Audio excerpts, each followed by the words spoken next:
Good afternoon, ladies and gentlemen. It is Thursday. I had this microphone pointed for Shaquille O'Neal. Thursday, July the 4th. It's America Day, ladies and gentlemen. It's another Technical Alpha podcast. Welcome. Come on in. As you can see, I'm by myself right now. I just took a quick leak break before, and then Jeff decided that he too needed to go and make the magic happen, and so he'll be right back. But welcome back, ladies and gentlemen, another Technical Alpha podcast. We got a good show for you today, as always. It's always a good show. Let's be honest. It's always a good show. Fair amount happened this week that we'll be able to talk to you about. If you're not already on top of it, I'm selling out immediately. Hit the like button here on YouTube. Do it. Make it happen. I want to see. We've been slacking the last couple weeks. I want to see this pop up. I want to see this like ratio at the end of this podcast. I want to see that at 300 because we've been slacking. 300. Oh, wait, the likes. Yeah. I noticed that on the last one. Slacking. We haven't been plugging it. That's right. We haven't been plugging it. That's why I'm plugging it right now. It's like we got to remind these motherfuckers. We gotta keep the reminders going. Hit that motherfucking like button. But yeah, it's America Day, Jeff. Happy 4th of July. Yeah. As we speak, I believe a sentient orange is being paraded around in an Abrams tank somewhere in America, to which most of the major news networks are not airing it because nobody gives a fuck. We had our Canada Day a couple of days ago, though. We did. Coincidentally enough, nobody gives a fuck. No, nobody cares. Everyone just goes and enjoys some fireworks. And then we drink 2 to 3 liters of maple syrup, snort some poutine, call it a day. That's all we do here. We wear maybe one extra piece of red plaid. Just one. I didn't do shit, man. I sat in the house all day. I did dick. And streamed. That was it. That was my... I packed. I actually didn't even realize it was like Canada Day until it was like half through Canada Day. Then I was like, all right, happy Canada Day, guys. Yep. That was the thing. But yeah, we welcome all of our American friends who are not already 3 sheets to the wind hammered at this time of the day. Man, look, okay. Can we just appreciate the capture card difference in how that, like, the color on that, like, right now? Can we just soak that up? Yeah, we switched out the capture cards, and it's been life-changing. No filters or anything that I had to, like, mess with to try and get it to, colors not be so bad. It's good. The camera itself is still way too overexposed, but that's because I'm too lazy to change my settings every time I come here and then go home to stream my own room. Either way, anyway, none of that makes any difference. Doesn't matter. You know what matters, Jeff? What's that? Your week. How was it? Busy. Yeah? Very busy. OTT just out there making a name. Making a name, And then on top of that, I had got new tenants in one of the spots. And then what else did I do? Oh, so after I'm done getting the tenant in, the same night, so I'm just done all that. My parents were over there fixing everything up. Same night, find out that another one of the properties, the washer died. Oh. And I, with a passion, hate replacing washers because, well, they're messy, they're heavy. They're usually in the basements, so you gotta like go upstairs and fucking go downstairs and take the old one out and stuff. So, these tenants have been there since I got the place. They're lifers. They're gonna be there for a long time. So I said, all right, instead of going out and spending $400 on a washer, or going and trying to buy a used one for like $150, $200, I'm just going to be a good guy, Jeff, and I'm just going to buy a brand new washer and dryer combo and say Merry Christmas. Well, let's fucking go. So I did that. I bought them washer and dryer. And was it GE? No, it's I forget the company name. It's not like a fucking super high end thing, but it's not like bottom of the barrel. There was middle ground. Yeah. There was a sale going on. It was like a 48 hour sale going on at Home Depot. So we got a few $100s off by getting the combo. So I just did that. And what's the good thing about it? They arrive on the 10th, but they're going to deliver it. Then they're going to hook it up, and then they're going to take out the old stuff and get it out. So I don't have to spend any time, going in and out. That's the dream. That was the dream. So, yeah, that's pretty much my week, just streaming that. Beauty. Get the new tenants in. Kai, he's getting big, like very big. I noticed that. His what would you even call that? A bassinet or something, or whatever? Like he sits up in the living room in. Oh yeah, like the swing chair. The swing chair thing. Yeah, he's actually getting too big for that now. Yes. Actually, his bassinet, which he was in before, we had to get rid of it, and we had to get a big one. Yeah. And now he's gotten so big that now he's just in his crib. So now he's cribbing it out. Yeah. Because the big thing is he's got acid reflux. Yeah. A lot of kids do. But when he feeds, sometimes he gets he's on medication, so it's not that bad. But before he gets the hiccups a lot, and then he spits up. Yeah, of course. So we wanted to be extra safe that we didn't want to put Kai. I know some people put their babies in cribs almost immediately, and there's really nothing wrong with that, at all. I'm sure somebody would tell you that your baby will die if you do that. No, I mean it can happen. You could also accidentally drop your child on the way to the bathroom, and it's all game over there too. You can, and actually honestly, my dad's brother died in his crib. So it is possible. My dad was like, of super, course, yeah. Obviously, 100%. My dad was super nervous, right? Yeah, and he's giving the speech, and I'm like, Dad, it will be okay. Yeah. But then when he got acid reflux, it was a good excuse for us to go. Okay, he'll go in the bassinet. He'll sleep beside Kayla, Kayla sleeps in the same room. Yeah. But now he's getting so big, and he's older now. And before he couldn't push himself off his stomach, so that if he rolled onto his belly. He just he puts his head in the crib or whatever, and then if you don't pick him up, he's gonna GG out, right? Yeah. So, but now he's big and strong that he can literally roll himself over and stuff. So now there's zero worry at all now, right? Yeah. So he's in his crib now. We're getting used to that, but sometimes he'll cry. He's used to being in the other room. Yeah, so, of course. Yeah. And having Kayla there to kind of soothe him, even just her voice alone. Will calm down babies. That's a point where we had to make the break. The parents sometimes fail to make the break. Yeah.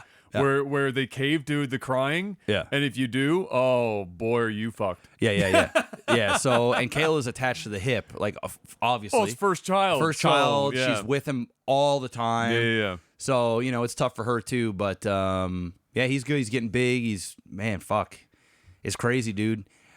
It's crazy. Just about every day he's doing something new, and he's so much more alert. He sees things now. Yeah. And he gets mesmerized by things. He's moving shit around.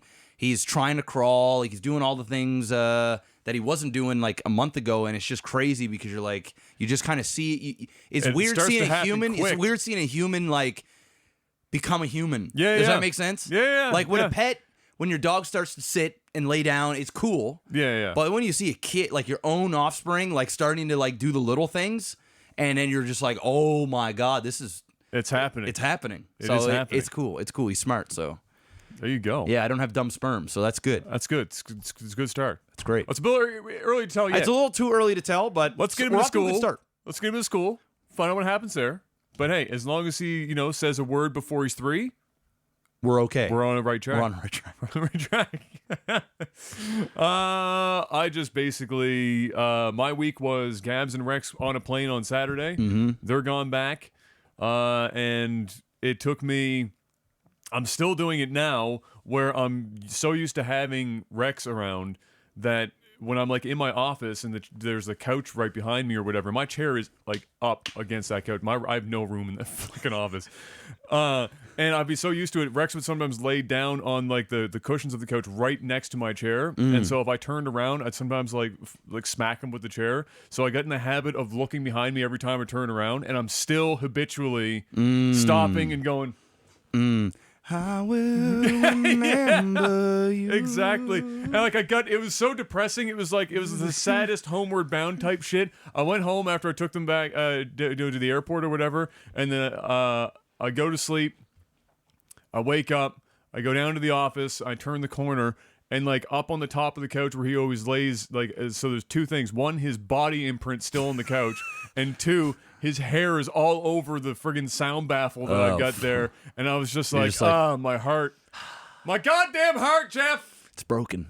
Now I have to fight the urge to like immediately just go buy get another like, pet. another pet. I Just can't. give it some time. Gotta give it some time. Give it some time. It'll come. Give it some time. We're traveling in the fall. Mm-hmm. I don't want to get a pet right now. If I'm gonna be traveling twice in the fall. Be a Once good to Christmas TwitchCon. present. Be a good little If Christmas thing, if I do get one like, this year, it'll be the winter when I'm never outside anyway. Yeah. Lots of time to train. Lots of time to train hang and out, be around and stuff. Yeah. Exactly. So until then, though, I've just got to fight the I urge. will remember you. That's right. Other than that, I've been packing, and that's been my life. Oh, I played some TFT. How was that? So it's a hot mess. That's okay.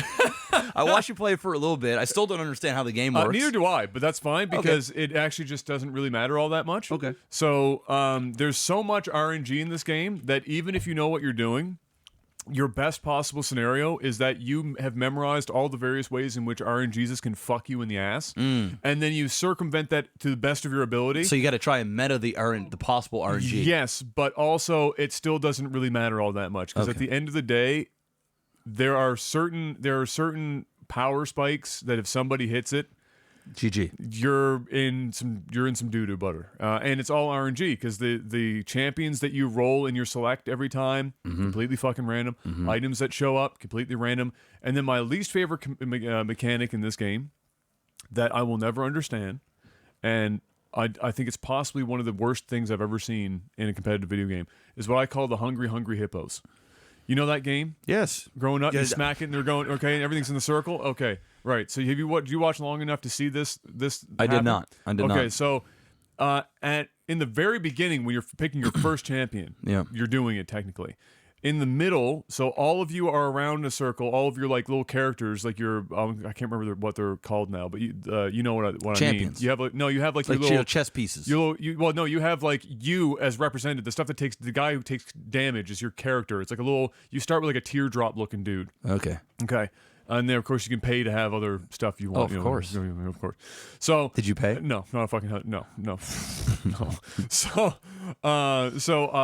You wait for in the beginning, and then there are champions that show up in a circle that are like playing musical chairs. They're walking in a circle in the middle of this little area, and you guys are all the players are in a circle around. Your spawn points of where you are in that circle is random, and then it's a free for all. You go in, and whatever you touch first, whatever champion you touch first, that's your pick. That's what you're getting. Oh. And it's so random? depending on where the champions might stop in that circle when you have the ability to leave and go get it, and then who gets to what first and everything. It's like it's like musical goddamn chairs meets Hungry Hippos, and so that happens at like usually 3 times throughout a match, depending on how deep into the game you go. And the thing about that is that those champions, especially in the later phases of the game, can get, they end up being higher level champions, and they have items already attached to them. And some of those items can basically dummy you, change the fucking whole game, right? Yeah. And when, other than the first round, which everyone goes at the same time, it goes in ascending order, basically. So when you do select in the next ones, so if you're in first place, so you took the least amount of damage in between those 2 rounds, you for the going next last? Round you're last. Oof. And so it's a catch-up So mechanic. you don't even really want to be in the lead at the beginning anyway. It depends. Yeah. Honestly, again, there's so much RNG that like it's probably very similar to like Heroes of the Storm, where when you're ahead, they don't want to snowball. they have comeback mechanics. Yeah. But it's like comeback Mario Kart, mechanics with RNG. It's like rubber Mario banding. Kart when you're driving Mario Kart and you land on those little question marks, and then you get the items. You never get the good items when you're in the front. You have to, once you're in the back, that's when they start giving you the stars and the fucking red shells and the fucking mushrooms, and they like get you back into it. That's what they're trying to do, right? So when so what you'll see sometimes is people will start trying to meta you a bit if they've already got a pretty strong team, and they'll notice like there's a really particularly powerful item. They won't go to they'll just start camping the champion to see if somebody's going to come for it, because there's a timer right in this round. And then right as somebody's going for it, last second, nab it. And then if the timer runs out, they play their cards right, the other person that was going for that you just stole doesn't have a chance to actually make a choice of the remaining champions, so they get a random one instead. Oh, get so like fucked. you're trying to like, so people are trying to fuck with people. That it's a really, truly fucking dumb mechanic. Great. Sounds like an awesome time. There's a lot of glitches still. It is beta. There's a lot of glitches still. Like if you have a full board, like when you watch me, you probably notice that there's only so many that you can buy at one time. Yep. Okay, so if you have a full board and then you get into one of those Hungry Hippo rounds, when you select one, it doesn't like, let's say, automatically sell the champion and then give you their item because you have a full board. It will just place that champion out on the board with you, even if you're not a high enough level to control that many champions at a time. For one round, then it'll go back. Yeah, it's weird, but it's fucky. It's really fucky. So stuff like that. Then there are people that have had the on the bench. They've had the bench people fighting in fights for no reason. There are a lot of times champions will actually just stand still and not do anything. There's a couple of fights where it was my champion, 1 remaining, versus the other guy's 1 remaining, and they both stood there and held their dick until the end of the round. And Great. Then, it's good for the memes. And then both of us took damage because nobody won. So it's like great. So it is a bit of a hot mess. There's a lot of RNG. The strategy is hard to come by because there's so much RNG. Your best guess is that you have to try and keep track of who's got what, who's building towards what, and try and counter it as best you can with the random shit that you're given. Yeah. And then the placement of where you put your guys on the board has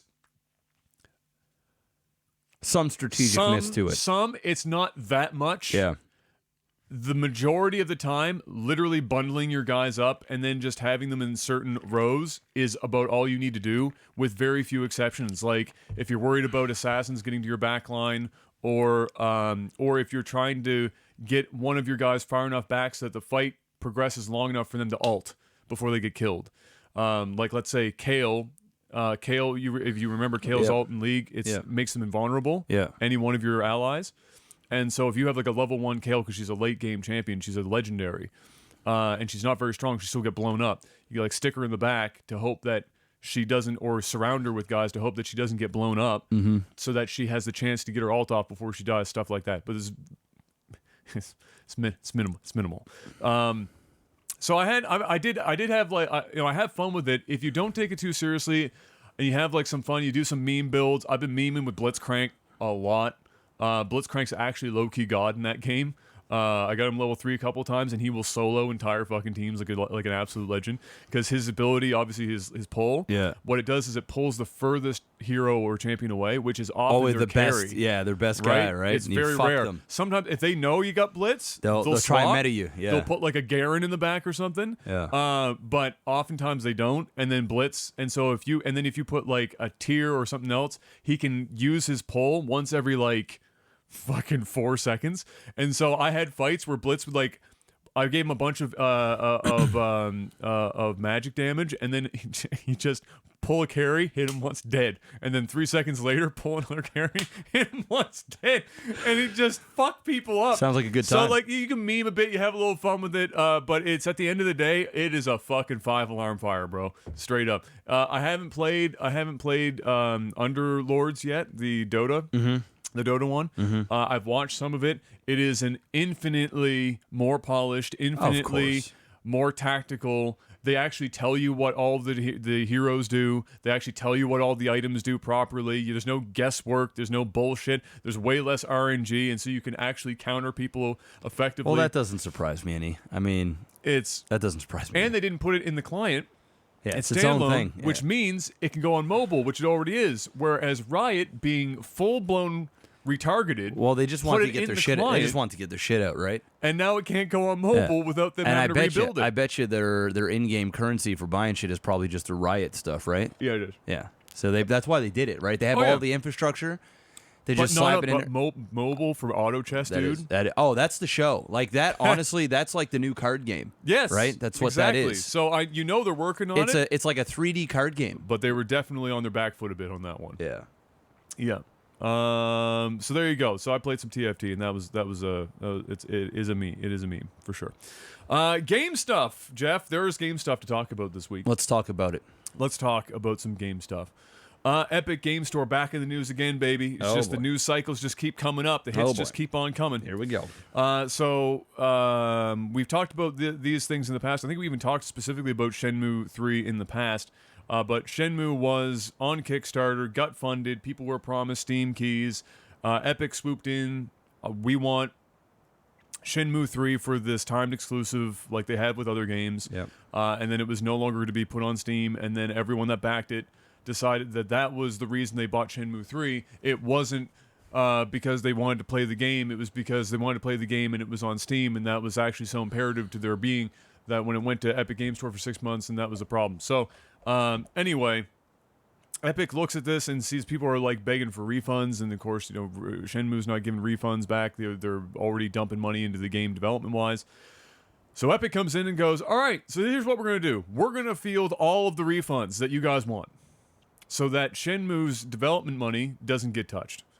And then after that, what we're going to do is that in the future, we will do this for every single game in which this happens, in which there's a crowdfunded game or otherwise, so that the game itself, development-wise, is not impacted. We will fund all the refunds out of pocket.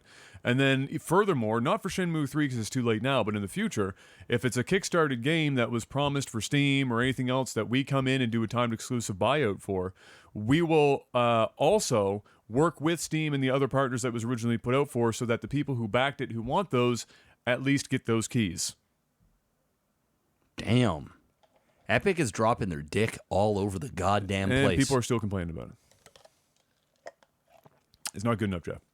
It's just not good enough. It's anti-consumer. It's monopolies. It's just not good enough. It's not good enough, Jeff. Dude, I'm going to be honest with you. I don't even have the energy. I'm not rant about that. No, I wasn't expecting a rant. That's just dumb. We've already ranted about it. I know. That's just now we're just now getting that stupid. shit. Yeah, now we're just now getting we've stupid. gone. Now we've gone past it. Now it's just no. Stop. Get some help. Yeah, you got to take a time out here. Get some help. You got to take a time. They're literally eating goddamn refunds because you salty fucks. Yeah, are salty. It's not good. And they eating it, and then they still gonna allow you in the future to get your Steam keys. So that's the thing. And that's pretty big. To have that situation, that's for a couple reasons. One, it's obviously going to make the make it even easier for these companies to want to go into these deals with Epic because now they're not scared anymore. The fear of having to lose development money to that stuff is gone. Yeah, great. I also think what a lot of it's going to happen now too is since Epic is basically they found their niche market. They found a thing where they're going after games people love. But they're not massive commercial successes. Yeah. Where they're asking for funding. Yeah. And they're going and presenting an opportunity to these developers to save shit tons of money. Yes. And have a massive platform. Yes. To have their games on. And before those developers, I would imagine, were going to Steam by default because. They're the only ones. It's Steam, right? Somebody be like, good old games, yeah, Green Man Gaming. Yeah, no, hell no. And Steam ain't paying them fucking out the ass for any of their stuff. No. Steam is basically the place they're like, you got to come to us, boys. They're like Walmart, right? Yeah. We'll take your shit at pennies on the dollar, and then we'll be the ones making more profit off your games than you. But because we're the only ones. I love what Epic is doing with that. I think what's going to happen in the future, developers that are developing games, they're not even going to go to Steam and set all that up exclusively. They're going to start going to Epic. And they're just going to talk the deal out before they even go. Until Steam starts to go, okay, now we need to try and maybe... Give more incentive to be here. Yes. That's what's going to happen. Of course. They're going to just say, fuck it. And that's what everyone should hope for. Yes. Is that Steam does have to buckle and give a better cut to developers. That's what you have to hope for. Yep. Right? Yep. Now, again, personally for Epic Game Store, the fact that they don't have stuff like a shopping cart yet and shit, that's all terrible. That's bad. That's embarrassing. Yeah. It's dog shit. That's actually embarrassing. But guys, I want to let you know, I need you to actually look into the definition of what a monopoly is. Realize that what Epic is doing is not monopolistic, nor is it going to lead to a monopoly. And if you think that, then I'm sorry. Maybe you're pretty. Steam is basically the monopoly. Steam was basically... It was an unintentional monopoly. Yes. They didn't forcefully go there. It just sort of so happened to be it just that happened. way. Nobody wanted to come up and challenge them, but so it they did just run present with it. them with the opportunity to do something like a 30% cut on everything because they knew that there was nobody challenging them. Yep. What incentive do they have to take less money from people who want to be on the Steam platform? Yeah. Because at the end of the day, they know that the Steam platform is the show. And so what do you do? Out of the goodness of their hearts? Yeah, no. Hey, we'll take 15% less so that you can have 15% more. No, you didn't see that shit. Do you know how much money that would be? It's a lot of money. In related news, Gabe Newell joked about Half-Life 3 again at the Valve Index show. Oh. Gaby boy. It's easier to make jokes about it than it is to finish the game, Jeff. It's never happening. It's never happening. Just like Gabe is never going to weigh less than 400 pounds. It's never happening. Half-Life 3, never going to happen. It's like the George R.R. Martin. That's right. Finish Game of Thrones. It's never going to happen. Never going to happen. Heart attack will happen before that. There's a better chance that Game of Thrones finishes before Half-Life 3 comes out. Oh, definitely. Yeah. Definitely. What else we got, Adam? In related news as well, Sony is apparently looking at what Microsoft's been doing, buying up all of these game companies to try and produce some exclusive content for the Xbox, and said, hey, that's not a half bad idea. And so the rumors are floating around that Sony is currently shopping around, doing a little window shopping. You know, they went out, got their nice shoes, their nice clothes on. They want to look nice for all the other shoppers at the store. You're going out, they're taking a little peek-see in the window and going, I kind of look at that maybe. They're looking around. And one of the things that they are rumored to be looking at is Remedy, who are the Max Payne guys, and more specifically for the follow-up segue news as well, Alan Wake. Alan Wake just defaulted their publishing rights back to Remedy just this week. Ooh. So Remedy has Alan Wake back in their pocket, which means if Sony swoops in on that, Alan Wake could become a PlayStation exclusive, which would be perfectly fine by me because as long as there's more Alan Wake being made, cool. I enjoyed the fuck out of Alan Wake, bro. I've been that guy for years. You've been waiting for your next Alan Wake. Talking about Alan fucking Wake. That's right. You know, nobody talked about Alan Wake. Not really. You know? It was one of those games that was good, but it wasn't it was in a genre that people don't often talk very much about unless you're a Resident Evil or something anyway, right? Did very well, but it wasn't like a game everyone was talking about forever. So, but I think this is a good That's chance. exciting. Yeah, I think this is a good chance. So we could be seeing Alan Wake Alan Wake making a comeback on the PS5. That's right. It's exciting. Alongside Blair Witch, which by the way That looks dope. That's what I'm waiting for. I hope it That doesn't let looks us down dope. because that looked good. Yeah, dude. That in 3D and VR would be fucking fire. Yes, it would. Sign me the fuck up. Yesterday. And speaking of VR, because I can just keep these fucking segues going, Nvidia released their new graphics cards less than a year before they released the ones that I currently own. Damn. Now they didn't do the whole line; they did a chunk of the line, and they're called they took a note out of Nintendo's book, and they called this line Super. So it's the 2060, 2070, 2080 Super, which has a small, and I stress small, performance boost over the previous generation, but a fairly hefty price cut on the previous generation. That's good. Which they have no choice because AMD's Navi cards are less than a month away, and so they had to do something. Yeah. Here we are. So when they get more price competitive, now it's going to take a little bit of the wind out of the sails of the Navi buyers, because now it will be like, how much does the Super perform against the 570 or whatever? Well, I think if you bring it closer, I still think people are going to edge towards Nvidia, just right? because the name, it's a trusted thing. It's quite possible. And, that might just be the catalyst there that it's sways. I still think it's a fair chunk. I think I'm not 100%, don't quote me on this, but I still think it might be a $50 difference or something like that. I think what's really going to determine it is the benchmarks. And we don't know for sure, and we won't know until probably towards the end of the month. But it will be something fun to watch because AMD, in a weird way, they don't have Nvidia against the ropes like they have Intel against the ropes, but No. Intel is full guard against the ropes right now, getting beat up.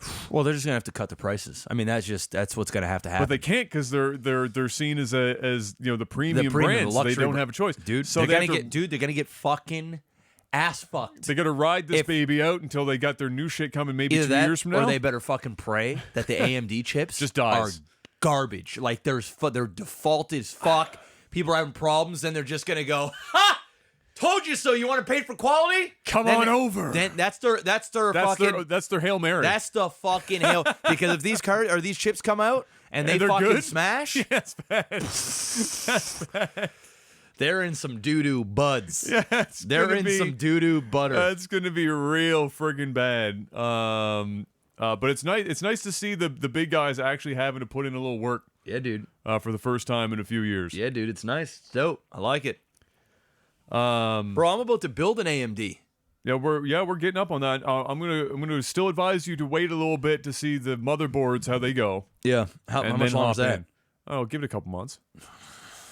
I mean, I got your stream looking All right. a lot better. It's running fine now. All right. There's no hiccups anymore. All right. Nothing. We can wait a little longer. I can wait. If it was still fucked, we'd get you going. But right. we fixed it up. All right, we can wait. It's looking good. It's looking good and sounding good. I want my dick to be fucking girthy when we build this next one. I want it to be girthy. Oh well, with the Canadian dollar, don't worry. It's girthy by default. It's by default gonna be It's girthy. girthy but short. It's a Coke can dick. Coke can dick. That's what it's like. Girthy and short. It's only 5 inches long, but my God, The girth. the girth is real. It's like birthing a child on every stroke. Mike Morhaime, Oh boy. I bet you he's got a Coke can dick. I'm sorry, Mike. That was literally the worst joke on, ever.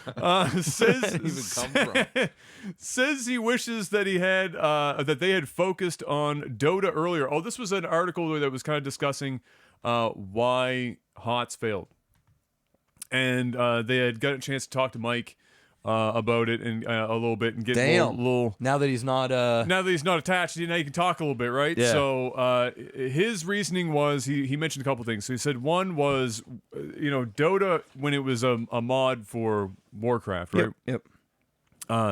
was the community was running it so strong at the time. He said that internally they battled with the idea of interfering with what they had going what on. the community had going on. And then at the same time, they were also balls deep in pushing World of Warcraft. And so they decided to not divert resources to something that the community was already running really well, and to let them continue to do their thing. And then, unfortunately, he said that opened the door for Valve to come in and swoop up for scoop up for Dota 2. And then by the time that they had, the realization to get in on the game, League and Dota were already so they had the entrenched. market. The market was there. That they were too late to the market, and then it was kind of dead out of the gate. Basically. Well, you know what? I agree with that. And obviously he knows it better than anybody in the fucking goddamn world. But I also think what contributed to the failure of HOTS was the fact that they tried not to be Dota and League of Legends. Yes, yeah. And it was not a competitive game. No. And it was so annoying that they made a MOBA and refused to call it a MOBA. Like they went out of their way, bro. I think that's because they knew that MOBAs had already been, like, the market had been won, so it was almost like they were like, we need to create a new genre to hopefully compete. I understand that, but at the same time, you're Blizzard, it's still stupid. And your name is big enough, your company brand is big enough that you can move in if you want to move in. This isn't Paladins. No, this is not Paladins. Yeah. You're Blizzard, and you're not even just shitty Blizzard now. You're Blizzard in damn near its prime. Yeah. We're talking like good Blizzard at the time. Just before the fall. But you're almost at your peak successfulness. Everybody's Overwatch on the was high. peaked, everything- StarCraft's huge. WoW is huge. Everything they touch is big. And if they just would have came out with their own shit, made it competitive, I truly believe this. I always did.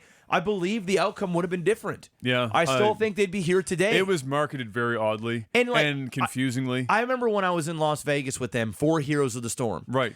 And I had private conversations with some of the community team members there. Yeah. And I asked them about HOTS because I was there for HOTS, even though I was a StarCraft guy. It was just a reason for me to be out there because I was playing League of Legends at the time. Yeah. And I got through there through a Team 2G Connect. And so it was a HOTS event that was going on in Vegas. And I remember talking to them at the Twitch party. Or not Twitch party, the Blizzard after party, which is very similar to a Twitch party. And I told them, I said, I really enjoy playing the game, but it's just too damn casual. It feels like a MOBA, but it doesn't feel like a MOBA. Like it just doesn't have... I can't feel like a god. And that's one of the things I think also Blizzard was trying to get rid of is the toxicity of people trying to be, I'm the fucking carry, I'm the best. They wanted to make it more team based. And the reality of it is you're coming from a community, or you're coming into a genre that is ultra competitive, ultra toxic, ultra like god mode hero status. Everybody thinks they're better than everybody else. You can't just flick the switch and have them think differently while playing the game. Their tendencies are going to come over. And I asked them about the whole brawlers because they call it a brawler game or whatever they know. And he said literally Blizzard told them, and every time that they mentioned the game, they were not allowed to use the word MOBA, like ever. Like you basically, I wouldn't say you get in trouble, but they were like, they didn't even want it spoken. Everything was like the brawler, I don't forget what they call it, like a team brawler, whatever the fuck they call it. Yeah, something they were like that, shoving that down people's throats, and they were trying too hard to try and be a MOBA, but they didn't want to commit to it. And it really, ever since day one, there was that stink in the air. Yeah. And there was a big enough pocket that it had some success because there were a lot of people that were tired of the toxicity, tired of the same old same. There was more casual friendly. You could kind of pick it up and go to some degree.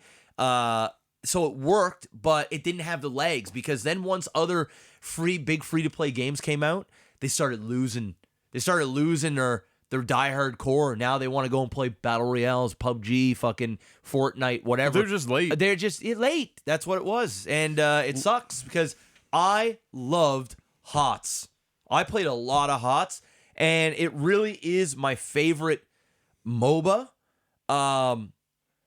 As for the different maps, and they had so much right, but I just wish it was competitive. I still would pick League if I had to grind a motherfucking MOBA. As sad as it is, I'd have to pick League because of the competitive juices, like just to get it going. Well, that's with games like that. You know, there are always going to be a group of people that just want to play them and have fun and whatever. But for a lot of people, when they hop into a game like that, they might start in that group, and then the majority of them get to a point where that honeymoon phase of just playing it for fun is over, and then it's now I want to see if I can actually improve. And get better. And so the competitive nature starts to kick in a little bit. It's not like they're all hyper competitive, but they want to start climbing the ladder a little bit. And what that does is it changes the mentality of the game. And when they doubled down on this whole concept of the team lives and dies together, it immediately made it so that no individual player could shine. So you never really felt like you were doing anything special. You could do something spectacular in the game, and it could amount to absolutely dick all. Nothing. And if you couldn't corral, it became even more so than League, because in League you could still carry. But you in lower leagues you had to corral your team. It was like you were playing Dr. Phil. You're doing great, guys. Sports psychologist. Don't worry about it. Everyone, you're just keeping everyone together. Well played, dude.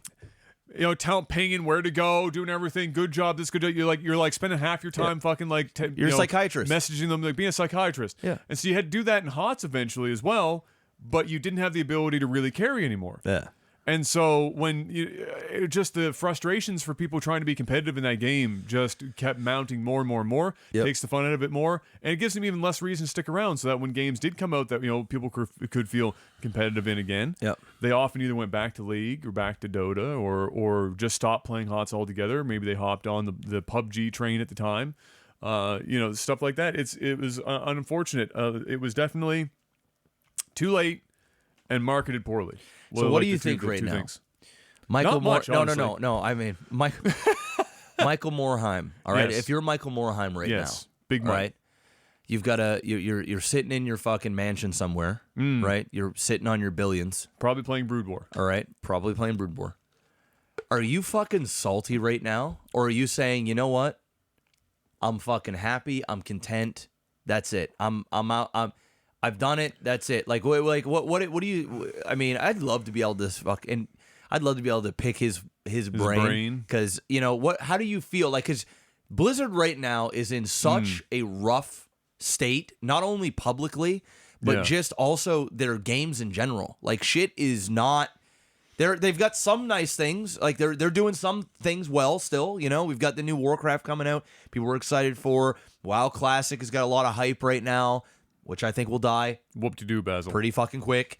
But nonetheless, if you're Michael Morhaime right now, are you in your big mansion playing Brood War while crying? Or are you playing Brood War with a fucking Cuban cigar and a 100-old bottle of wine and saying, I'm living my best life? Probably both. So this is how all I can say. I couldn't guess how the fuck Mike. I know. Morhaime I'm just. But I'll say how I would conversation. Feel. Okay, so how I would feel if I'm Mike Morhaime and I'm one of the two founding fathers of Blizzard, and I put all that time and all that energy into building that brand and into creating all of these games that are now in the pantheon of greatest video games ever made. And spent a long time getting Blizzard to the point where it was considered a top 3 company in the gaming sphere of all time for quality of games. Where it became its own standard that it will be released when it's ready, and you didn't care because when it did come out, you knew it was fucking. It was ready, fucking good. Okay, worth the wait. So they went through all of that, and then. So obviously Mike made a ton of money, and he definitely made even more money when Activision and Blizzard merged. So I think he's happy with all of what he personally did. But when he leaves and then he sees, and he even would have seen this before he left, but when he sees all the work that he and the people that he worked with for 20 plus years to get to this point get dismantled in the span of less than 5 years, and being turned into this machine to crank out machine. Activision machine, bro. mediocre bullshit. Yeah. That's got to at least be disappointing and possibly frustrating to watch somebody else dismantle all of your work, even though you've already walked away from it. It's still going to be painful to see somebody shit all over your work like that, right? Yeah. So I suspect that might be how he feels. I'm sure he's pleased with how he personally did. Oh fuck, he didn't do anything wrong, and he got out at the right time. He did all the right things. What about this? Another hypothetical, just because. Do people get fucking amped as shit? And would you get amped as a motherfucker? Mr. Morhaime himself goes, we started up a new company. We're developing our new game. We've got some of the old ones the guys that we've worked with, guys and gals that we worked with. Remember a lot of those people that just got fired? They're hired. We are creating. He pulls a Hideo Kojima. Yes. Do you get excited about that? Of course. Yeah. I think everyone does. Yeah. Will it happen? No. Yeah. He's done. He's retired. Yeah. What I could see him doing perhaps is funding one, or being part of like being a consultant. Yeah. For some of the old Blizzard team has formed their own little indie devs, and maybe he does some consulting here and there. But I don't think Mike is pulling a Hideo Kojima. I think he's out. Done. He's done. I think he's out. Damn. But I would be excited. Yeah. I think everyone would be excited to see that, right? Yeah, what does Mike do next? But at the same time, if I'm going to be honest with you, I don't think that what Mike necessarily would have in his back pocket would be something that the market wants right now. Yeah, that's true. Mike is old guard. Yeah. He was the hardcore StarCraft guy, and I'm not saying that he isn't capable of producing something the market would want, but would what he would want to do be something the market would want? And I think that would be, other than the fact that he's probably just tired of working, that would probably be a deterrent for him as far as getting back into it. Yeah. Would be, do I have it left in the tank? Sure. He's not that old. Do I want to get in and get my hands dirty again? But what I want to do is not necessarily what the market wants right now. Could it be and successful? So it's right? probably not worth Yeah. going in and doing, unless it was just a passion project that he didn't care about the money. Yeah. But I think, absolutely, people would be fucking jazzed, bro. People would be super fucking hyped about that shit. Fucking dope. But yeah, I don't see it happening. I don't see it happening. It is what it is. It is what it is. Yeah. Oh, we also talked about, just to wrap this up, I mean, one of the quotes that was in there, and one that he's used in the past as well, is the whole idea that perfection, or the word perfect, is the enemy of great, or perfection is the enemy of greatness, which was like something that he, was insinuating that Blizzard struggled with a lot, where it was the concept of it'll be out when it's ready, but if you're aiming for perfect, it's never going to get released. Sometimes you just have to live with great, right? But he said there's so much competition in the market that it was always a challenge to find out where the line was for where to stop striving for perfection and launch versus continuing on to be competitive with the rest of the market. And it's true. I mean, that's applicable anywhere. Like anything that you do in life, there's a line. Like in business, it's the 80% rule, right? Yeah. Like you get to the 80% mark, and then the amount of work to get the last 20% is as much work as the first 80. Yeah, and it's not really worth the time. And it's often not worth the time. It can be. There's always fringe cases, but often it's not worth it. You get that 80, and then you launch and you move on to the next thing, right? So he talked about that, and that I can imagine that would have been a struggle, and especially in today's video game market where stuff is so much more competitive. Well, and everybody's so hyper critical on just about every fucking thing you do, right? I couldn't imagine being a game developer. No. And especially one with such a reputation, and you got to crank out that quality every single time. That's a challenge. Yeah. That's a big challenge for sure. Yeah. So there you go. Cool. On the polar opposite end of the scale, in terms of quality, where they definitely don't shoot for perfection, and hell, they don't even really shoot for greatness. Mike Bilby, EA's Executive Vice President of Strategic Growth, a title that is longer than it probably should be, after 25 years of working at the company, still struggles with the idea that the external view of EA is that they're all the bad guys. There was an entire article around this, surrounding this, and as a strategic guy, what he's going to try and do to, or what he's trying to do to, change perceptions, and by that I don't even mean that he's not even acknowledging it so much as he's just saying what they're doing in the hopes that people will change their perceptions of EA. But I had a giggle because if you are struggling as somebody who's worked for EA for 25 years, if you can't see why almost everyone hates your company, you're in the wrong business. I mean, you're in the right business because you've somehow acquired an executive position. Well, you're in the wrong position. Yeah. In your business. That's bad. I mean, he is the president of strategic growth. And I mean, wow, if anybody should know what the fuck's going on, it's probably that guy. Dude. I know. Listen, EA has done some great things over the years, but man, it's minimal.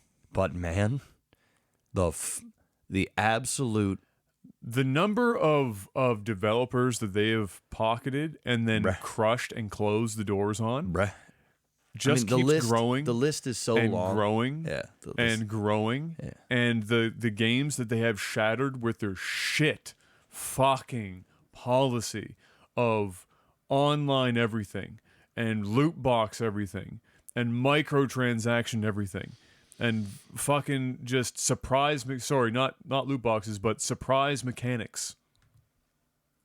Oh, it's bad, bro. It's bad. It's just denial, bro. They're pulling a fucking straight up godforsaken Bethesda right now. They're in so over their head with the negative press and the perception of the company, and they are trying desperately. Please don't hate us.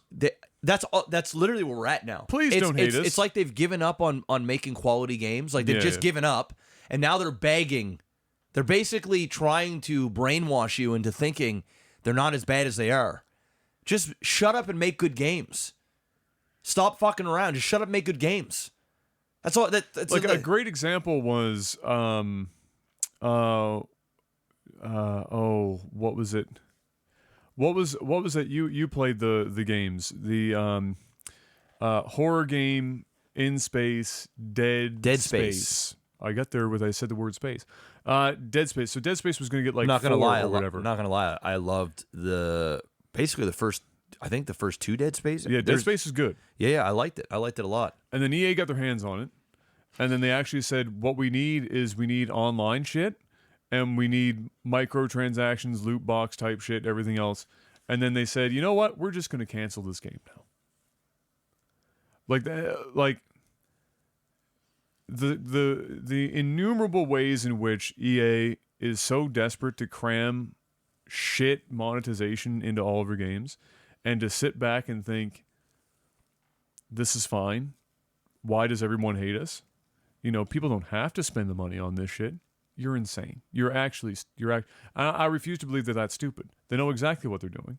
It was like there's a developer for, I can't remember what company it was off the top of my head now.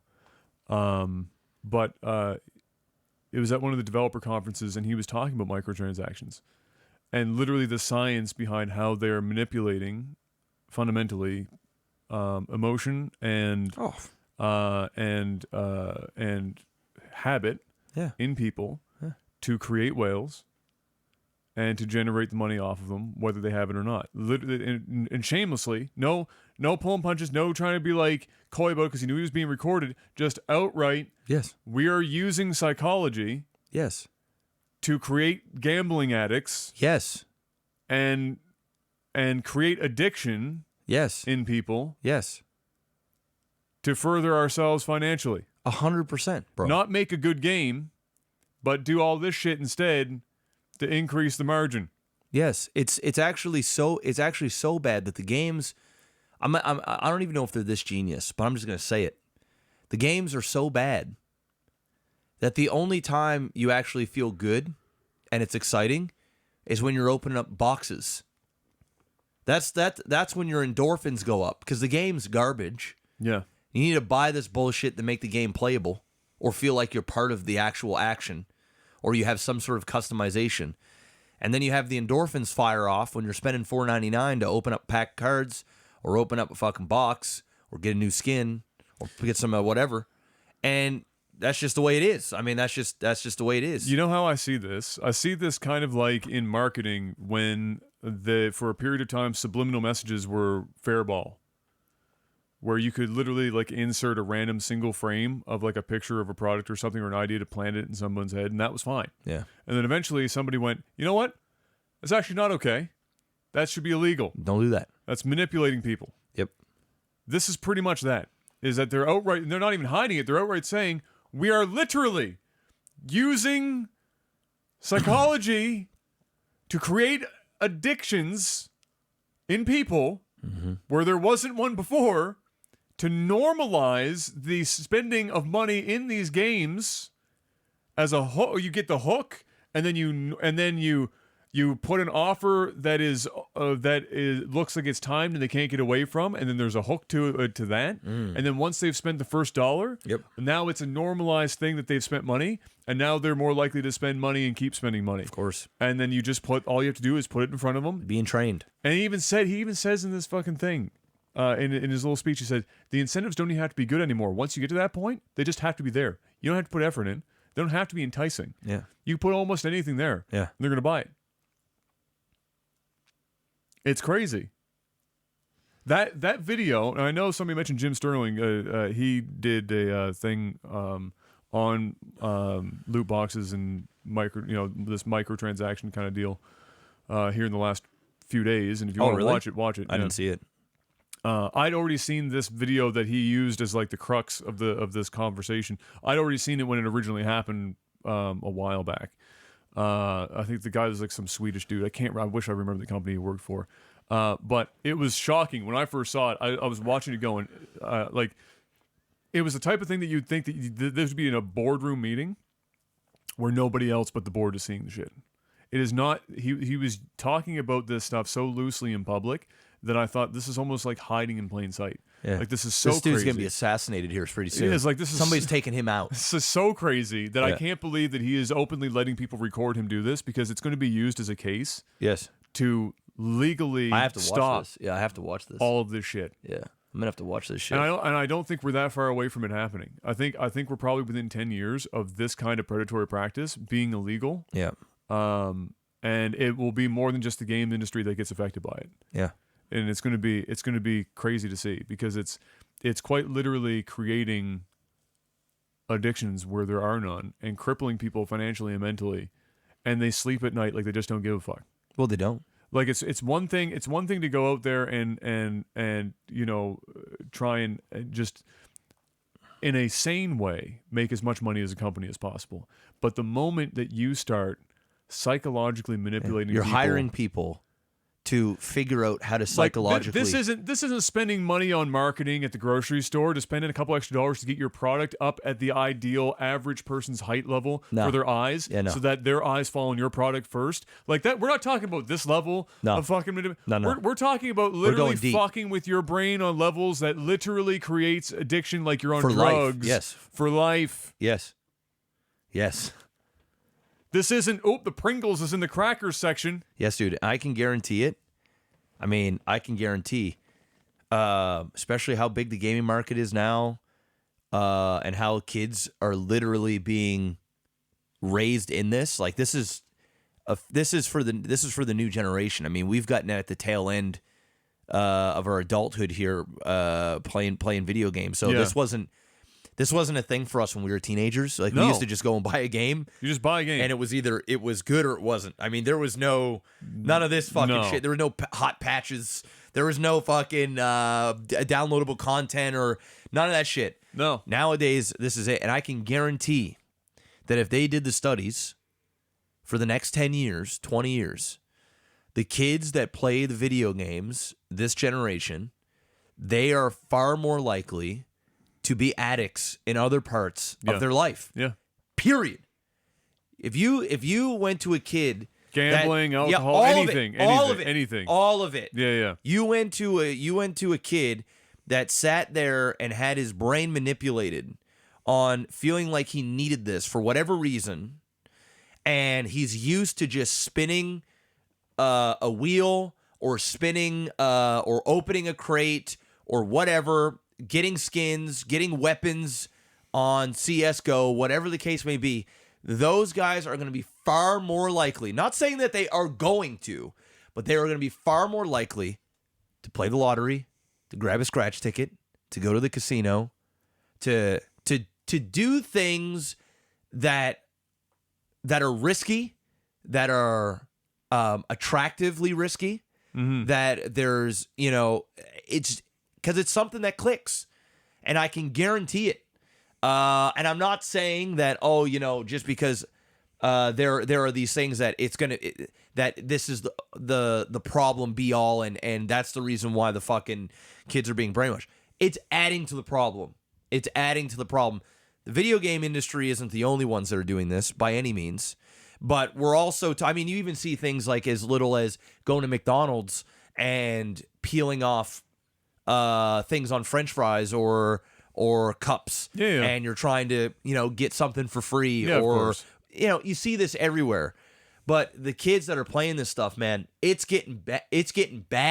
It's getting real bad. I remember like years ago seeing cases of kids jacking up their parents' credit cards for thousands of dollars. That's still happening. Now it's like a weekly thing. Now you just see shit. Now you see parents like, what the fuck? Like, my kid is straight up addicted to this fucking shit.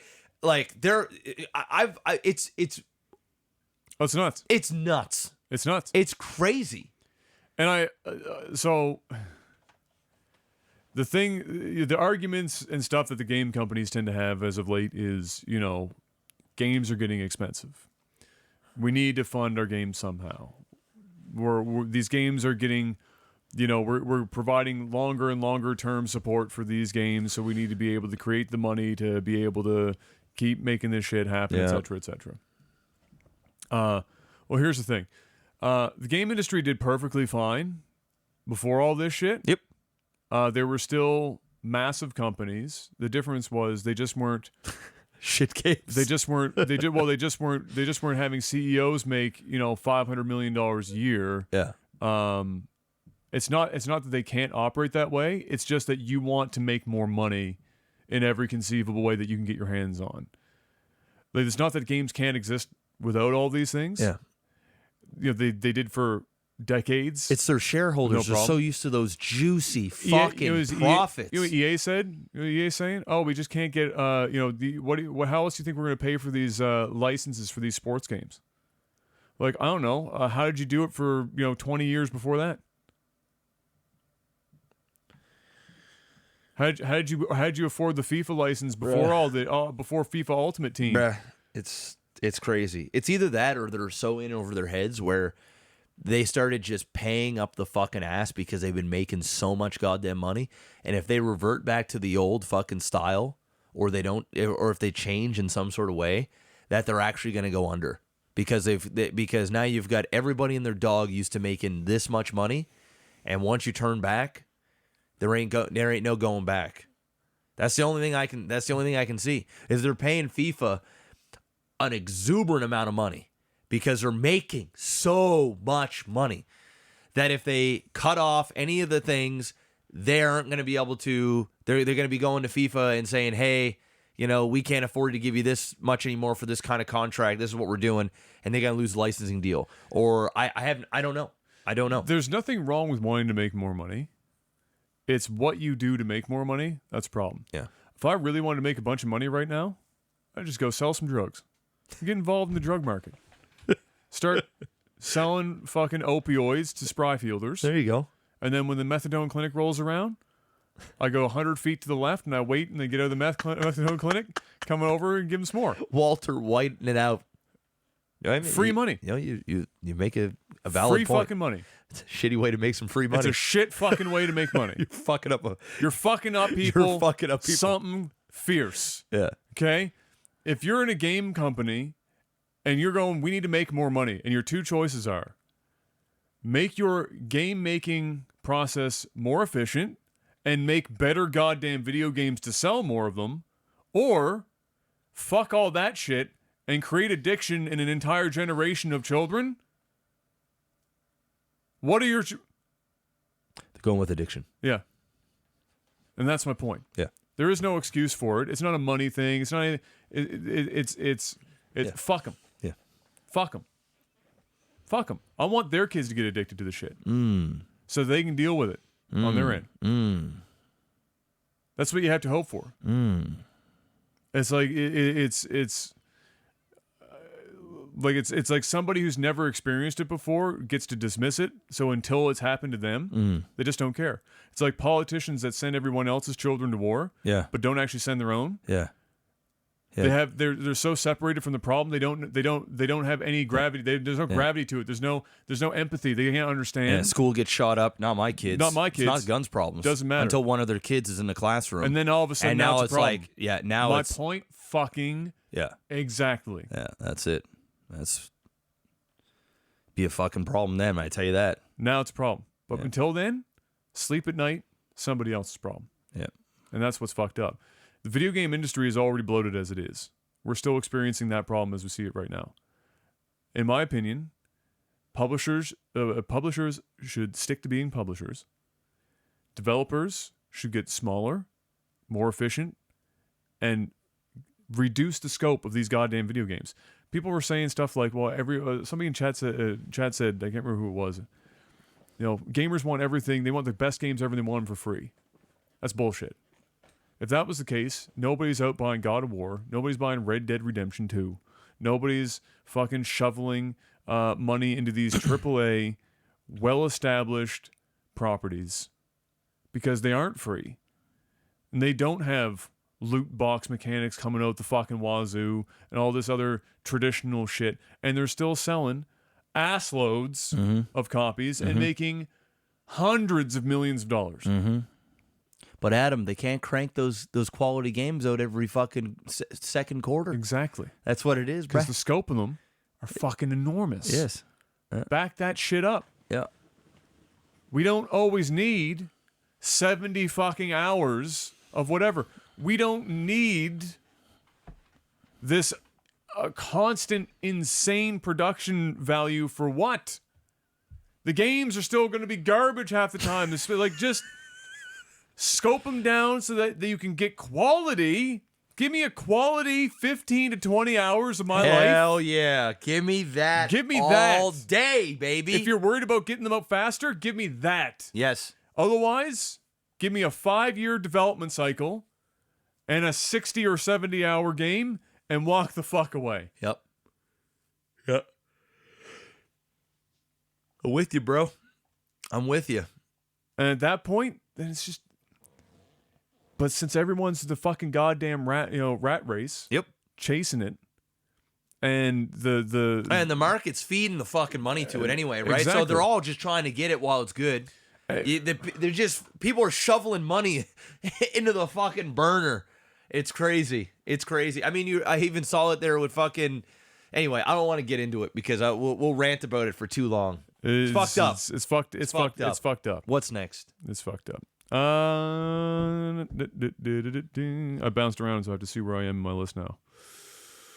Jeez, we might actually have gone through. Oh, we're at Nintendo. Yeah, I think we're at Nintendo now. Yes. Nintendo is apparently thinking about expanding their Switch online library to include more than just the NES. Oh. So they might, slap on some Super Nintendo, maybe some N64. You never know. N64 be fired. I don't know if the console is powerful enough to emulate it.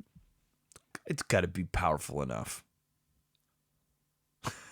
It's got to be powerful enough, bruh. I don't know. I mean, let's be real. The N64's frame rate's probably not all that high anyway. It's 1520. So they've got that down. They've got some to work with.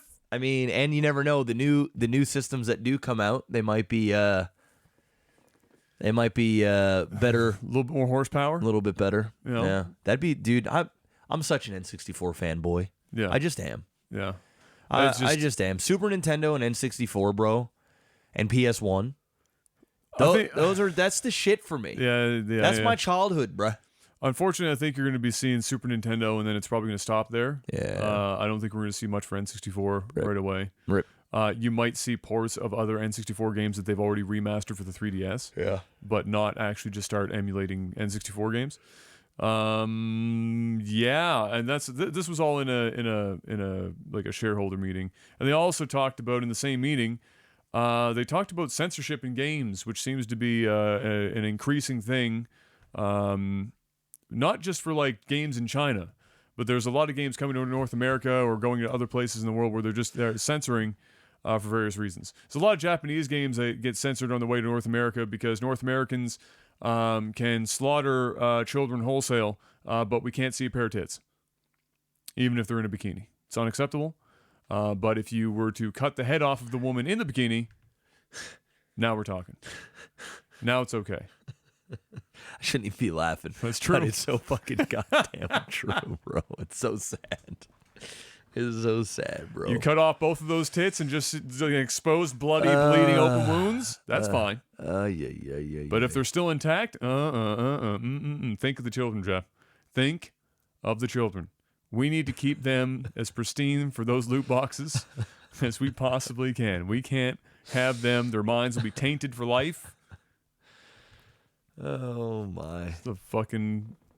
The dream. That's it for games, Jeff. That's all I've got for this week. Wasn't a super busy week. It's a slow week, bro. It's a bit of a slow week. It's okay. There's no big deal. I'm half dead today, so You want to remind the folks at home what they should you know be doing what? right now? You guys right now should be hitting that like button first and foremost. We've been slacking on the likes, so I want to get to 500 likes. We'll work our way back up.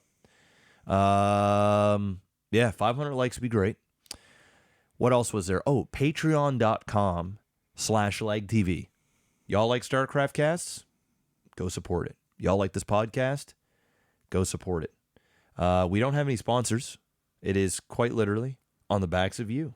You are the sponsors. You are the sponsors.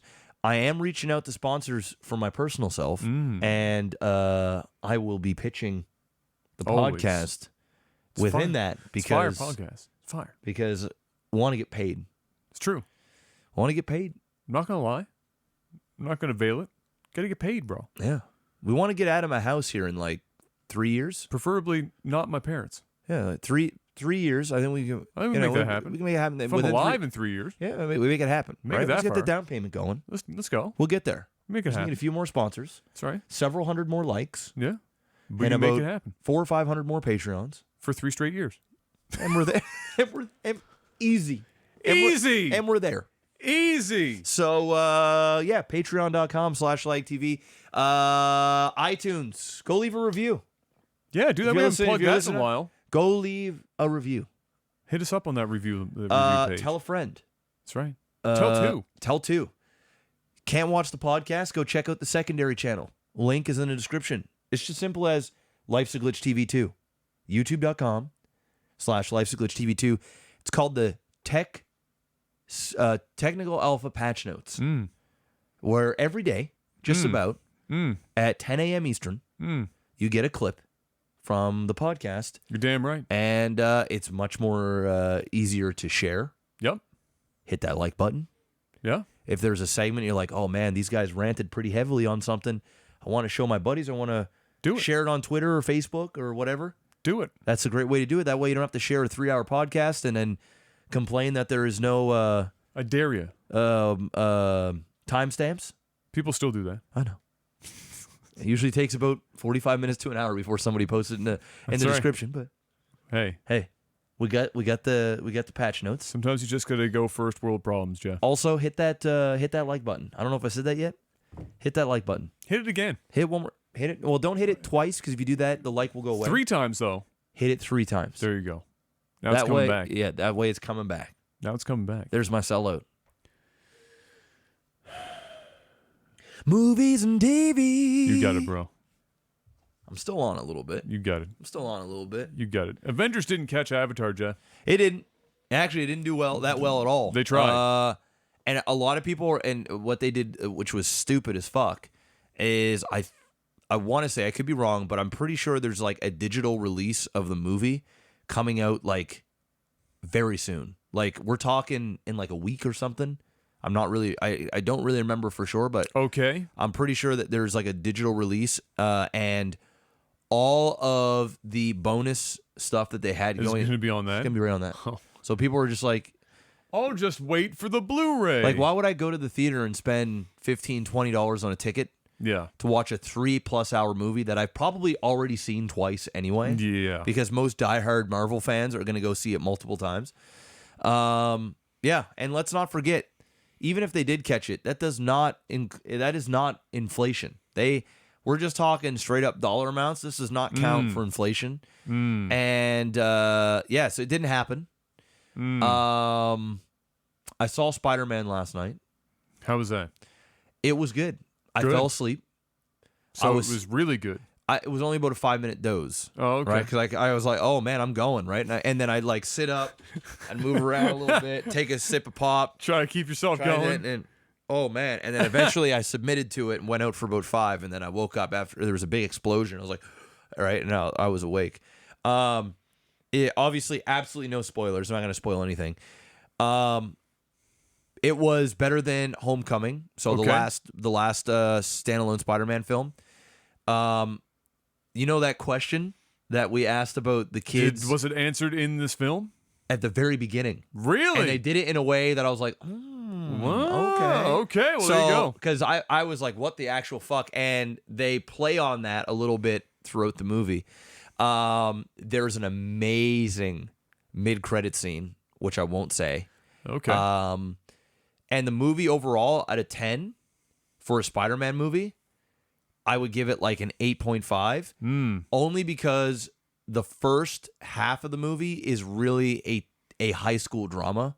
It is literally watching a high school drama and Spider-Man being that drama. It wasn't until the second half, and I still enjoyed the first half. Yeah. There were still moments. I found some of the humor fell flat. There was a couple of like supporting characters within the high school and stuff, and some of the teachers, their jokes just didn't land. But Jake Gyllenhaal was amazing as Mysterio. Spider-Man, Holland, he's Spider-Man. I mean, he's just fucking Spider-Man. That was all good. You know, all of the other people that were in there, I won't mention their names, but there was other people in there. They all did very well. It's a good Marvel movie. And I enjoyed it more than the first one. Did you see Spider-Man Into the Spider-Verse? No, I haven't. That was incredible. I still enjoyed that one more than this. That's what I've been seeing. Yeah, but apparently but- that's going to be hard to top. Oh, dude, that movie is amazing. Yeah. Bro, I saw that in IMAX 3D. It was literally life-changing. I couldn't believe what I was seeing. But they took a note from that movie, and there was parts of this movie, and once again, no spoilers, where it felt like I was watching a comic book right on the screen, and it was beautifully done. I mean, it was like, oh my fucking God. How do they even do this? And I can't even believe I'm still saying that after seeing movies like Endgame and shit, where it's like they still find a way. Are they just like framing it to make it look like a comic strip of sorts? No, Like- I don't want to say anything. Okay. But let's just say it was impressive. There was a couple of scenes that were extremely impressive. And those alone, like, scenes were so good that they require a second viewing just to rewatch those scenes, you know, Right. where you're just like, damn, I got to see that again. Yeah, I enjoyed it a great deal. What this did for me with I've never been a massive Spider-Man fan. I'm just gonna say it. I know that there's a ton of Spider-Man fanboys. He's never been the superhero that I was like, oh fuck yeah, Spider-Man. I always thought he was kind of Yeah, it was the same for me. Yeah. I had a short run when I was a kid, yeah. and then that was But what I liked about this is this movie did what Winter Soldier did for Captain America. So Made it good? Made it good. So the first Captain America came out, and I tried watching it like 3 or 4 times. That's bad. I just couldn't get through it. I wasn't feeling Evans in the role all that much. It just didn't. I don't know what it was. It wasn't that it was bad. It just was so meh. And Iron Man was so much better, and there's just so much better. And then Winter Soldier came out, and it made Captain America hard and cool, somebody to root for. You know, Evans came into the character, and it was like, I'm a huge fan now. I'm a big fan. Captain America's the show. This movie did that for Spider-Man, where I always was like, Spider-Man, I could take or leave. He's more of a supporting hero, in my opinion. Some people are like, no, He's there fuck, for the jokes. He's there for the jokes. He fucking shoots webs. It's cool. This one, he became a badass in almost some degree. He became an event. Felt like he finally became an Avenger. Like he became he became somebody of importance. Right. Like seeing him hone his abilities, becoming one with who he is as a character, and that got me excited. And I am really looking forward to the next Spider-Man, because I love where he's gone, where the character's gone, and where they're taking it. And then also when he comes back for the new Avengers, I'm excited that I feel like he's going to be powerful enough. I feel like he's going to be his presence will be felt when he's around, and you'll be excited that he's there. He won't be a supporting character in the next one. He's going to be one of the main guys, Yeah, and yeah. that's what got me excited. So that's what this movie did for me, is it got me excited for Spider-Man, which I never really was before. So that's cool. So Yeah. it was a good movie overall. Yeah. I give it an 8.5. Yeah, I was seeing lots of people say the same thing. Yeah, I give it 8.5. Honestly, it'd probably be a 9, 9.5 if I didn't see Into the Spider-Verse. That shit is just the fucking gong. Like, that's the show. But this was a good time, man. It was, and some people might even give this a 10. I can't get it there because the high school stuff was a little bit much. But it wasn't bad. Do they have another one before the next Avengers movie for Spider-Man? I don't know. I don't remember. I would imagine so. It's probably one more. I think they're probably going to do one more. Yeah. And I think there's probably going to be some more origin stories and standalone films to kind of bring set up the next round to of bring Avengers, all right? of them together again. So I think that's probably what's going to happen. You Yeah. never know. You might even see the next Spider-Man movie intertwine more like Civil War did, where you're getting almost like a mini Avengers movie without it being called Avengers. There'll be like one other main Avenger involved, or like one and a half. You're starting to get the team together, and the stakes are building, and then I think that's what's probably going to happen. But that was my thoughts of Spider-Man. I give it a 2 thumbs up, man. Go check it out, especially if you're a Spider-Man fan, and if you've been on the fence like I have. This movie will probably get you over the fence. Oh, for sure. Yeah, for sure, bud. Hey, Jeff. Yeah. The Witcher series. Yeah. On Netflix. Dude. We're getting the first shots. Dude. Cavill's looking an awful lot like Geralt. Dude, did you see his Instagram where he had No, because I'm not on Instagram. I'm too old for Instagram. Bruh. He showed, dude, it looked fucking Fire. Bruh. The first stills that we saw when they were doing like the Like the mock-up stuff? dude, it looked bad. I saw the newer This still. shit, I saw the new stills. I was like, the new stills looking real good, for sure. Yeah. bruh, Yeah. it looks fucking Yeah. fire. Yeah, I'm trying to find I'm not gonna lie, dude. That shit got me excited. Yeah, and like the sad thing was, of course, all that happened when they put those new stills out was a bunch of people. Yeah, where's the 2 swords? Where's the second sword, bitch? Yeah, you saw that? Yeah, that's. It just fucking looks dope. Look bro. at this. Look at the jawline of Dude. that motherfucker. Dude, Henry Cavill, there is something. He is a fucking beautiful man. He's a genetic shit show. He is huge, Yes. but he's got this like, his look is like an old school, like 60s man. That Not is 60s, is 40s 40, and 50s. okay, 40. Yeah, that's Which it. is why he played Superman, because 40s he's Clark Kent. 40s and 50s. Yeah. But like in today's world, and Yes. it works. Yes. And he's different. Like he's Yes. just different looking. He's built like a fucking. He's got the 4-foot wide jaw. He's got the cleft chin. It's fucking He's wild, bro. He's what, 6'2"? Yeah, I'd say he's a 6'2". Yeah, I think we looked that up. 240 fucking Oh, pounds. he's huge. He's huge. He just And fucking. He looks the part, bro. I'm He looking does. at this. He does. And it gets me excited. Like the cinematography, the look, everything. It's like goddamn. If it was older Geralt, then Mads Mikkelsen is he's actually him. He's actually Geralt. Yeah. Yeah. He doesn't. You don't have to put makeup on him. No, just tell him to go to set. Just go walk on set. He some walks on set sweatpants. 5 minutes before the shot, And he's ready to go. No makeup, no nothing. No. Put me in there. Just grows his hair Sup, out a bit. bro? That's it. Done.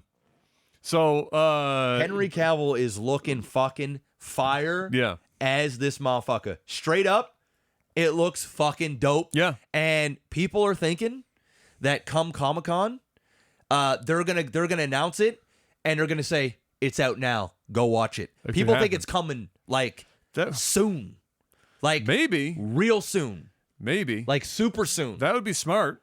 Yeah, they did it. They did that with another show a couple years ago, and they told everybody, like, it got announced, and they kept it hush, and they would film the fuck out of it, and then they just came out and they said it's out now. I forget what it is. Maybe somebody will know in the chat. But people think that, and there's some rumors they think the show is coming like this real year. soon. Yeah. Like, it's I could see that. like this it's year for like sure. it's coming like Yeah, fucking yeah. soon.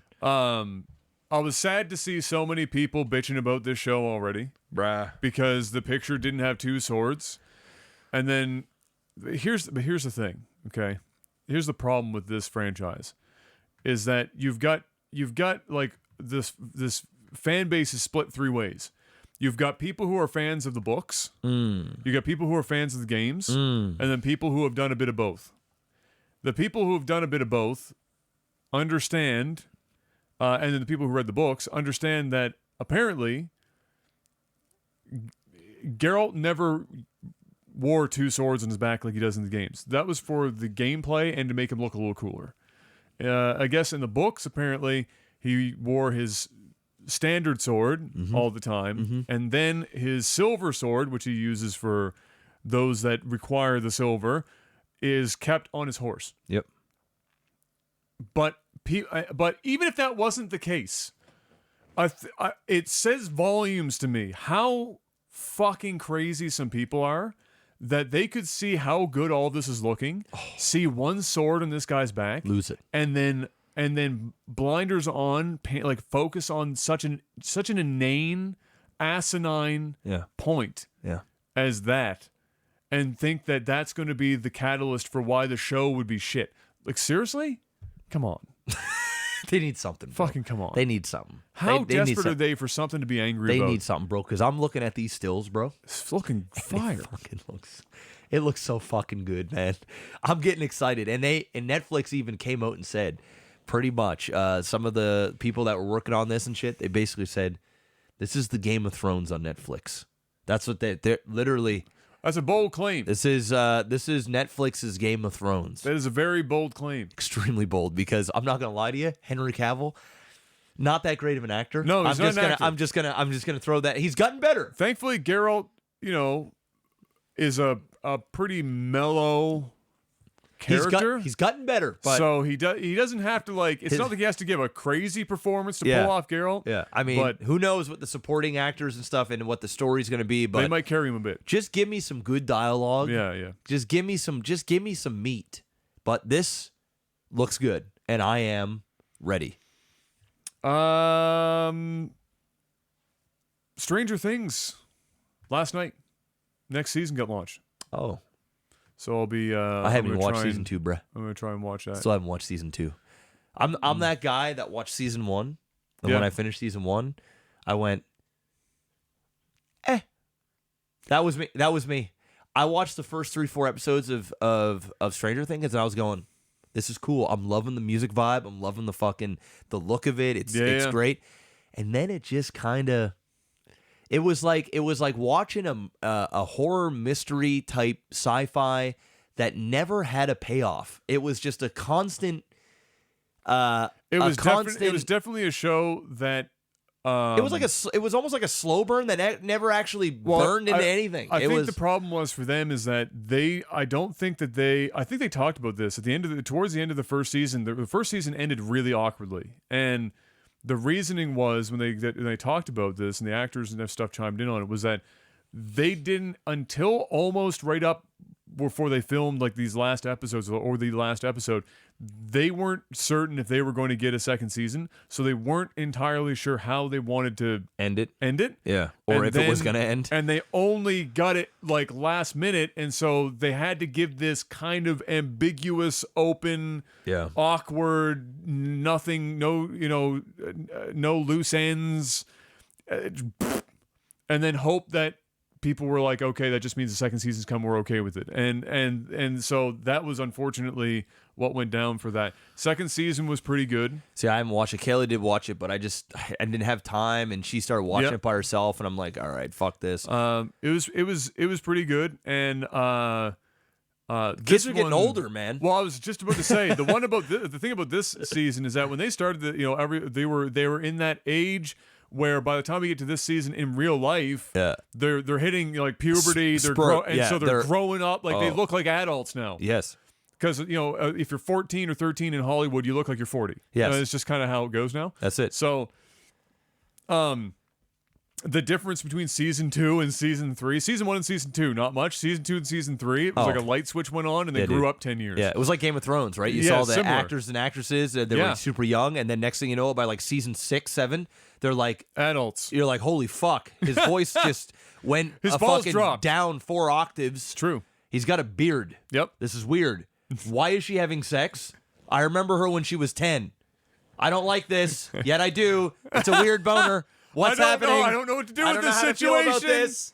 Oh my god, no! Yeah. That's pretty much what it was. The thing I really liked about Stranger Things was just how perfectly they nailed the 80s. Like they fucking it was amazing. Yeah, nailed yeah. It felt like we were watching something straight out of the 80s. Yeah, It was very fucking well done. Yeah. And so I'm not like going to rush to watch it. Yeah, but but it you'll is watch something I'll probably end up watching it, and if I do get all the way through, I'll let you know my thoughts on the matter. Mr. Black, yeah. anything else?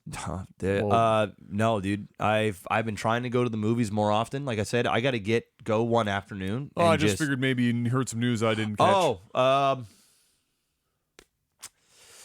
No. Okay. Nothing. Well, if then I you if I know- think of something, I'll bring it up. But I'm not hearing. You know what's next then? Tech support. Pulsating, ripe, developing titties. My favorite. Who are the strongest 3 characters in the Marvel and DC universes? And in a 3v3, who would win? So strongest 3 Marvel, strongest 3 DC. I don't have a deep enough knowledge about this to be able to say. Okay, well, And then in Marvel, the thing about Marvel is that there is some like, I mean, there's a character, for example, that is representative of Stan Lee as a writer, and he is like, that character is God, basically. Yeah. And then several others. I think So- they're probably talking about what we've seen so far, Right. opposed to like right. in all of the universe. Hulk, Thor, and Captain Marvel. All right, I'm going with. There is an argument for Hulk, because the angrier he gets, the stronger he gets. World Eater Hulk is a thing. Yes, it is. But I'm gonna go with number 1, Captain Marvel. Number 2, Scarlet Witch, actually. Witch. Yeah. And number 3, Thor. That's the Scarlet Witch is the hard one to. I mean, if I was gonna swap one, I'd swap Captain Marvel for Scarlet Witch because they fill similar roles. The difference being is that Scarlet Witch's entire thing and why she's so broken in some of the comics is that her power is based on doing the more impossible it is, the more powerful she becomes. So, like if you're going for your average everyday bank robbery, Captain Marvel. If you want to stop God, call up Scarlet Witch. That's really your 2 options. But so that would be hard. So it's yeah, like, I'll go with those 3. in the neck of the woods. As far as DC goes, different kind of superheroes in DC. They're not really. I'd go Superman. Yeah. Number 1. Number 2. For power, That's rough. Wonder Woman.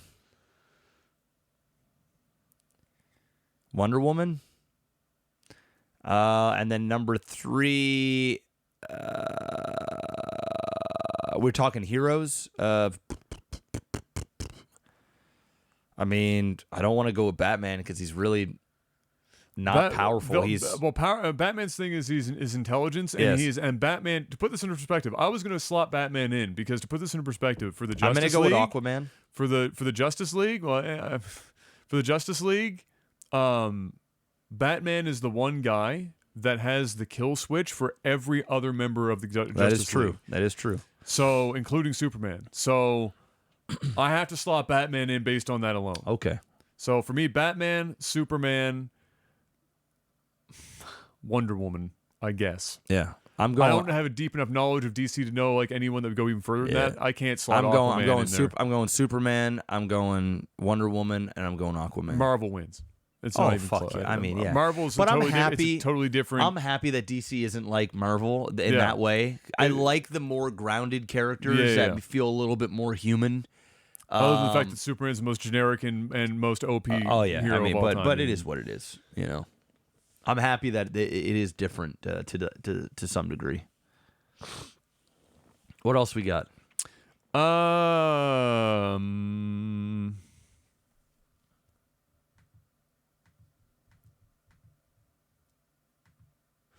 Volkus asks, shameless plug warning. I don't know what the shameless plug is, but with the I see what he means. The Enfield Tesla supercharger coming online, and the first of Petrocan's EV chargers opening next week. Actually, Smitty's been traveling around Nova Scotia installing some of these things. Cool. What do you think of electric vehicles? I think I'm just gonna say it. Is it a hot take? I don't know how hot it's probably like a warm take. Lukewarm? I think electric vehicles are for women. That is a hot take. You know what? I'm just gonna fucking say. I don't give a fuck. I'm just gonna say it. I'm just gonna say it. This is for the camera, but I'm about to take a Tebow knee. I don't fucking care. I'm just gonna say it. I'm just gonna say it. I think that I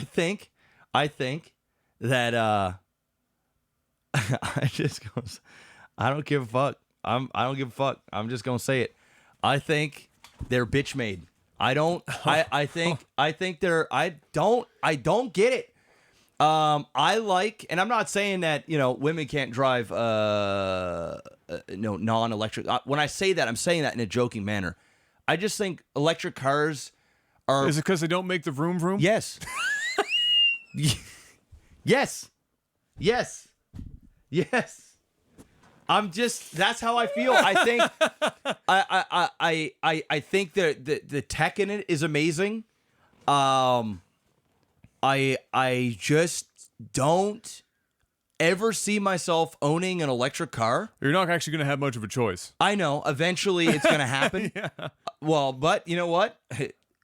I'll buy up the fucking V12s and the V8s, and I'll have them sitting in the goddamn garage, and they'll be classics. I'll look back when I'm 50, 60 years old, and I'm going to say, hey, son, this used to be my dad's, or this used to be my car. Back in my day, I could leave the driveway before filling it up. Exactly. Right? And my son would be sitting there fucking driving like an I-17 BMW that fucking floats and flies. And I'm going to say, listen, turn that on, and it makes a lot of noise, and it's got that rumble. And he's going, oh, it's loud, Dad. I don't like it. Well, you know what, son? That's a man's car. You know what? I don't give a fuck what anybody says. When I say it's for women, I mean that as in it's pussy-like. Now, listen to this argument. Okay. If you were to ask your old man... Just for the record, though, pussies are technically stronger than dicks. They are. But you know what I'm saying. For the sake of jokes. I know what you're saying. For the sake of jokes. I'm just trying to win brownie points with women here. I don't give a fuck.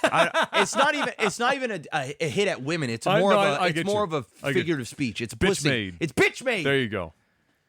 You ask any fucking old school head, and I mean even people our age, Sure, that love like a fucking Chevelle, that love a manly fucking car, and I don't even give me you saying girls don't like Chevelle. I want a car that can't go around a corner. Exactly. When I say bitch made, pussy for women, yes, it means it smells of estrogen to me, and there's not enough testosterone, and there's not enough fucking oomph, right? You go if for my grandfather, for example, If he goes, when I was your age, I used to drive a fucking horse-drawn carriage, a 65 Chevelle or some shit, right? Right. And the fucking thing, you couldn't take corners. When you turned it on, it was a fucking it was a man's car. They straight up will tell you it's a fucking man's car. But nobody has the goddamn problem saying it for the old school. And what I'm saying now, and a lot of even the new like the old school cars, the old school cars, Oh, okay, I right? get The you. old school Yeah, cars. okay, I get you, yeah. Nobody's got a problem when they say, it's a fucking man's car, right? Nobody gets up in arms and says, oh, well, what about the women? Or, doesn't mean, I'm not saying I can't enjoy them or whatever, but I'm saying what electric cars make me feel like. I feel like they are the next thing, and it smells of estrogen. It doesn't smell of man muscle. Listen, The bears can smell the car's menstruation, Jeff? exactly. That's how I feel. That's how I feel. Even today's hypercars, right? None of them are, barely any of them are manual. They fucking, the engines are getting smaller. They're not making as much noise. A lot of them, a fuck ton of them. Sure. You even got the car heads that go, oh, your car's an automatic. Motherfucker, they don't even make it goddamn manual to even try and do it. And they're like, yeah, it's bitch made. It's fucking pussies. Be a man. Get a fucking manual. Drive that motherfucker, right? Drive that motherfucker. These are all people that can't even fucking drive the car they own. Exactly. But you know what I'm saying? When you're talking about cars, let's be real. Cars are inherently a manly fucking thing. It's like, and I'm not saying women, once again, I don't know how many times I'm gonna say, I'm not saying it. It's just a thing that dudes fucking jerk off over, and they whip their dicks around, and some women whip out their fucking titties and vagina. I've seen plenty of them at car meets, but I'm saying in general. And the new generation electric cars, they don't do it for me. They don't make noise. They fucking drive themselves, and it's getting to the point where I'm going to get into a car, I'm going to punch in a destination, or I'm going to speak to the car to drive me somewhere. It's going to take me there. I'm old school, motherfucker. I like to drive a car, and I like it to make fucking noise, and I want to feel like I'm driving it. And honest to God, the Teslas, the new ones, the Roadster looks amazing. It's sleek, it's sexy, it's futuristic, but it's electric. Don't make no fucking noise. So I It's guess just don't like that. So I guess the question I have for you is, where's the line drawn before the car is too technologically advanced to no longer be what you consider to be a man's car? Because somebody in your, I feel like we're already there. Somebody in your shoes that owns your car upstairs, if you went back and said, compared it to hypothetically, Chevelle or Yes, something yes, like yes, a yes. 67, 68 Not as Chevelle, manly. okay? Yeah. Is that where's the line? Is it when we started, doing like electronic fuel injection? Or when we started having ECUs to computer tune cars? Like where was the line when cars stopped being? Is it just because it has an engine and makes noise? Yeah, Or like what is the line when the cars are no longer cars? Is it that you need to have a mid 90s or earlier Subaru so that you can literally take it apart with like 2 wrenches No, and WD-40? I'm not talking about that. For me personally, it is. I want to be able to get in a vehicle, turn it on, and feel like I am the king of the road. To feel like I can roar. To feel like I bravado. can. Yeah. To have that feeling of manliness, of aggression, of the gravitas of it. I've driven electric cars. I've driven a Tesla. I've been in them. I've been through it all. I've been to the car meets. I've been in hypercars. I've been in hybrids. I've sat in an i8. I've been there, done that, and they're cool in their own right. But it's a completely different feeling.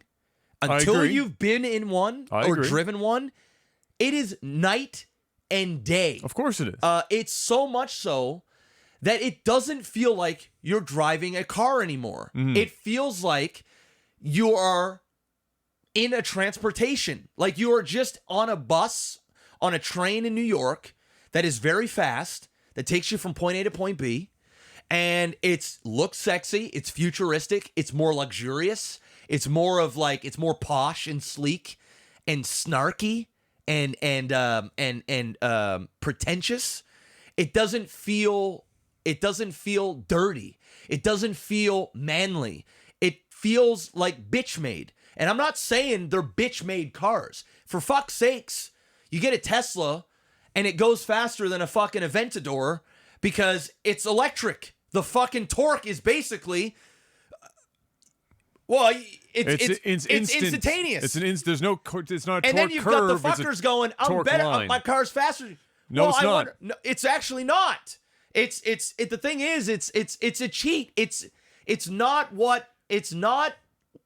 I get it, but for me personally, it isn't manly enough. That's why I say it feels like a woman's car, and I'm saying that in a joking manner, but it just doesn't feel it for me. That's my point of view. That's it. I get it. I think at the end of the day, I don't think we need to call it womanly or manly or anything like that so much as it's a different classification of I'm vehicle gonna say altogether. it's manly, and I love that feeling. It's a different feeling entirely when you have a gas-powered engine. Yeah.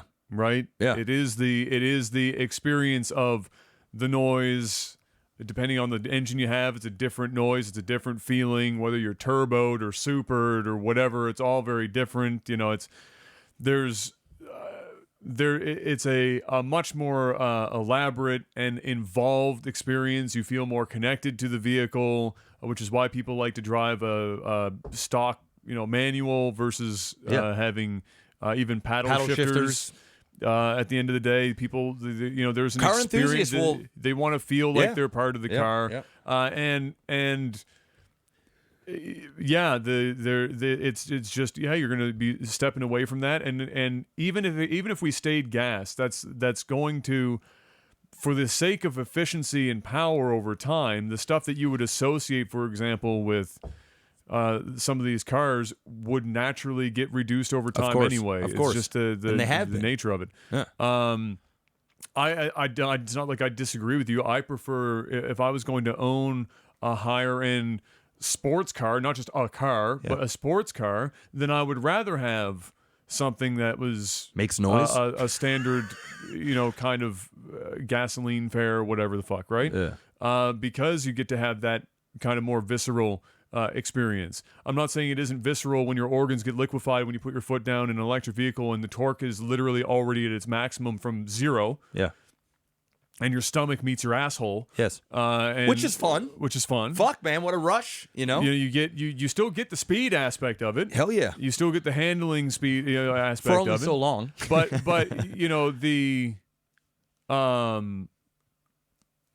all the other senses that get used with a gas powered vehicle is obviously wildly different. It's a very different experience entirely. So I agree. I agree with that. I have no problem with electric cars. I think electric cars are I think what I haven't seen, because I haven't read into it enough, is, and what I would like to see, whether it exists or not, I don't know, is some studies to be done to compare that. Let's say 80% of the people on the road were driving electric cars, right? Mm-hmm. And you don't just generate electricity out of thin fucking air. And a lot of places are still using fossil fuels to generate said electric energy that people are plugging their cars into back at home, et cetera, et cetera.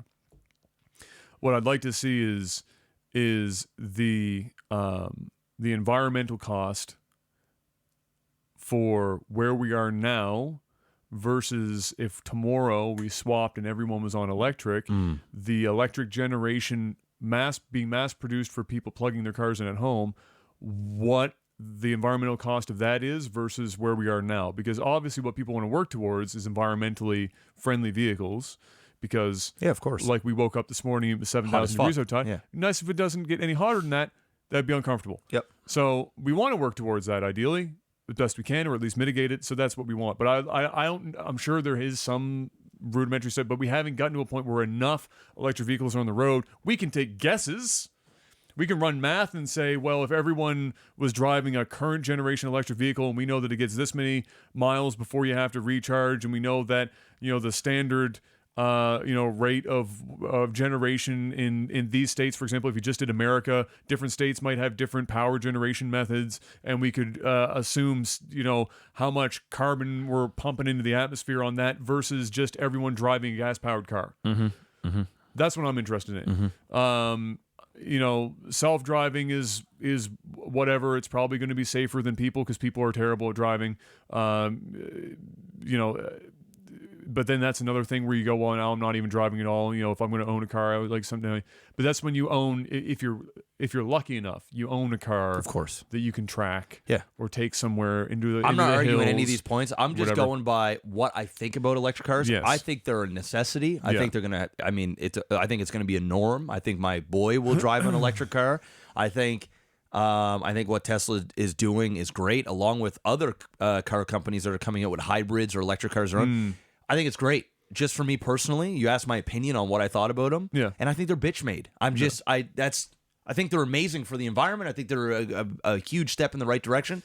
But I just feel like they're bitch made. Maybe they'll create something that will emulate the feeling. Well, they're already emulating like sounds and stuff like that. Exactly. They're generating. But that as stuff. of right now, bro, coming from somebody that drives a V8 twin turbo Yeah.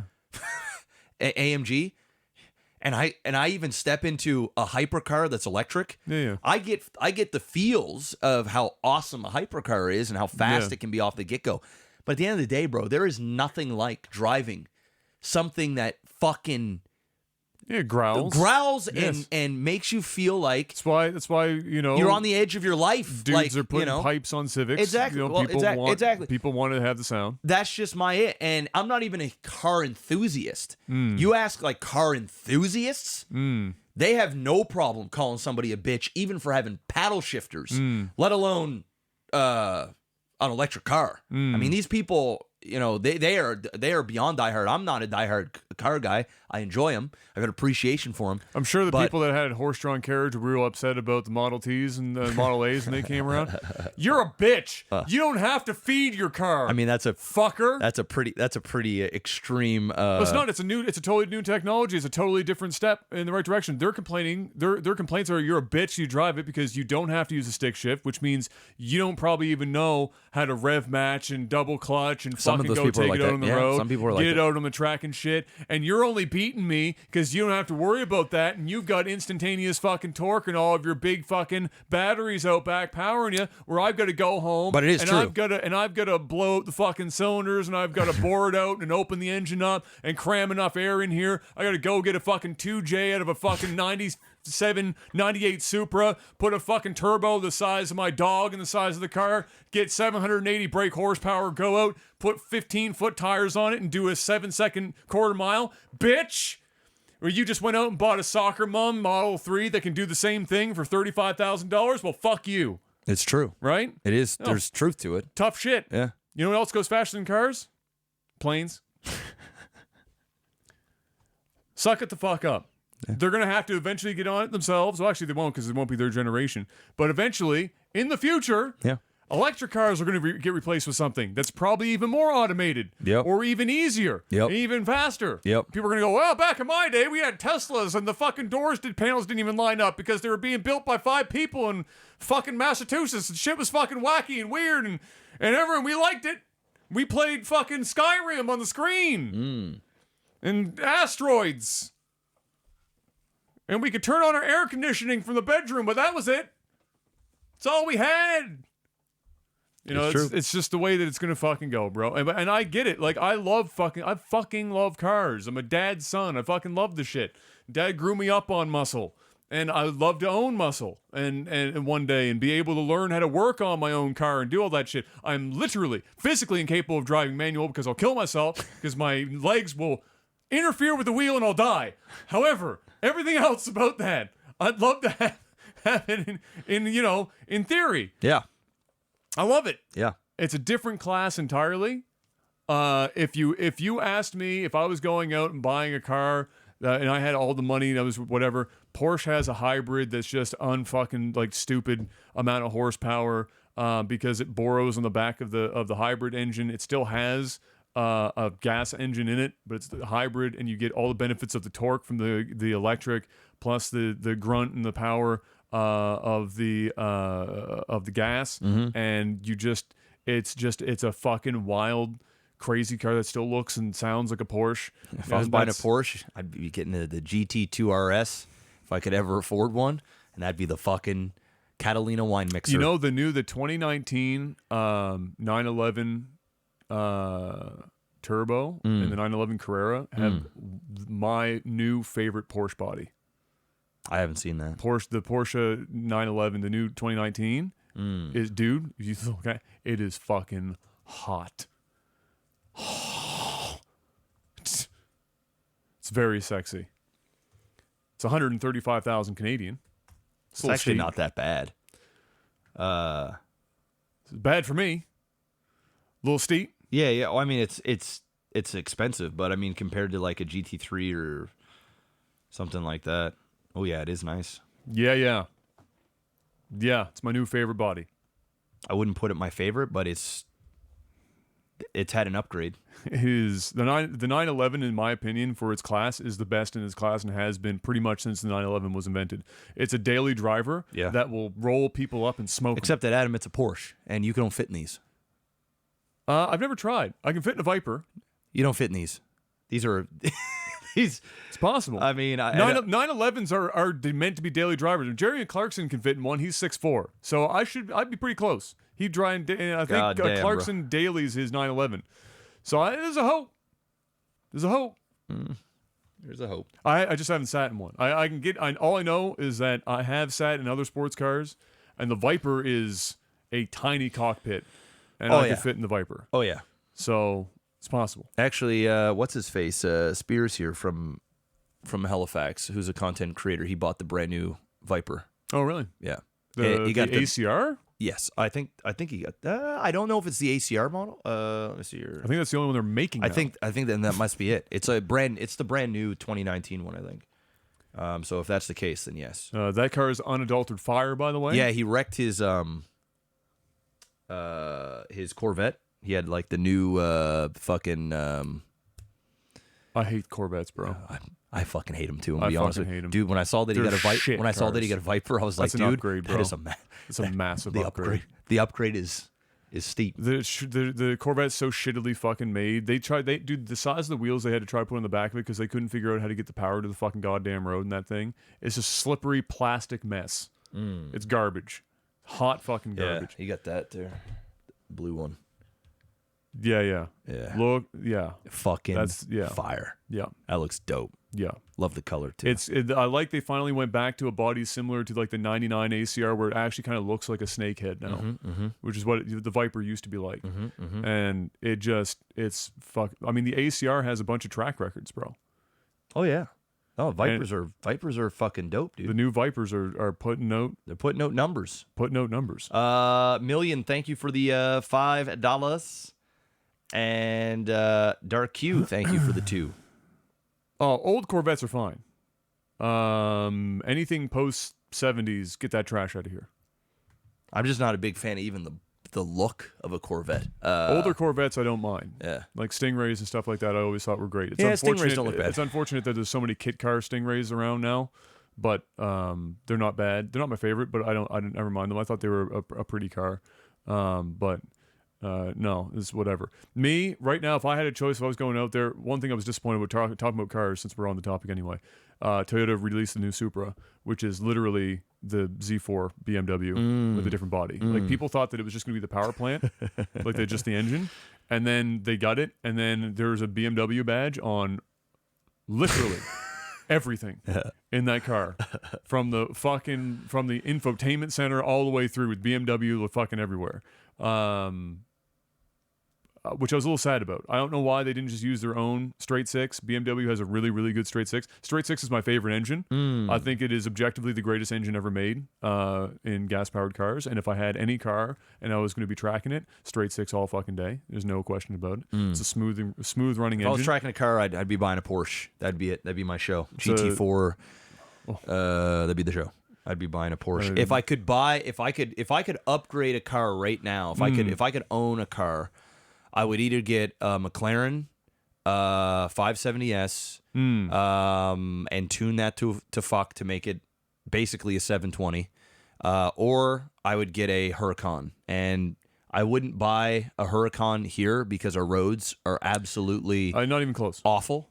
Yeah. But yeah, those would be my toss-ups right now. I actually just don't fucks with hypercars. I actually just don't like them. I in get general. it. Yeah. Similar reasons for why you don't like electric cars. Yeah. I actually don't consider most hypercars to really be cars. Yeah. If I was going to own one, it'd be a Pagani Zonda. But the reality for me is I like to do more with less. I like the idea of like the Viper until even now for how much you buy a Viper for. Dude, It's like the Vipers are like the new 90 Viper. something thousand. Well, the new if you get all the base, bells and if you get all the bells and whistles 120 or something on like this, you can get it for about 140 Canadian. Yeah. For all we're talking, you and that's a car that sets track records at Laguna Seca. You deck this fucker out. Yeah. 140 G's. Yeah. You're off to the motherfucking races. Literally. You want to spend 120 grand? You're still off. Yeah. To the motherfucking races. It's the thing about so for me, 99 Viper ACR is my favorite car of all time. It is a hot fucking car. That's a man's car, bro. I'm just gonna say it again. It is. Well, that's not just a man's car. That's the shit that if you're not careful, it will you'll kill yourself. You'll kill yourself. You'll kill yourself. Yeah. Yeah. You'll kill yourself. You're That's dead. actually a car that I don't even think I'd drive. I would just own. You just stare at because I'd kill myself if I tried to drive it. Yeah. After that, Lotus Evora, very nice car. Lotuses are nice. The Lotus Evora. They always remind me of Dinkies. Yeah, they are. Well, they're built. They weigh Wheels. about 4 pounds. They fucking go. That Evora has a Camry engine in it. That's the same engine that they have in the Toyota Camry, just with turbos. Yeah, and it goes. And it puts out 410 brake because it horsepower. weighs 10 pounds. Yeah, and it just fucking go. And the thing about the Lotus is because they weigh nothing and they're balanced well. It's a mid-engine Camry. Like the engine is the mid-engine of the car. It fucking tracks like a champion. And then give me Toyota's classic Supra straight six in almost any car. Fuck it. Give me an S. I don't know if you could even fit it in. I'd be interested if it's possible. I don't know enough about cars to know, but if you could get Toyota's 2JZ straight six in a Honda S2000 2005 model or whatever the fuck, that seems like a meme to me. Because now it's a go-kart with a lot of balls. A lot of balls. It's Mario Kart with the golden mushroom all the time. All the time. Something stupid like that. Here we go. Yeah, something stupid like that. All right. One more. Yeah, let me get the questions back up. Yeah, that's only the second question. What? Yeah, we just rambled a bit. Oh my god. Let's see here.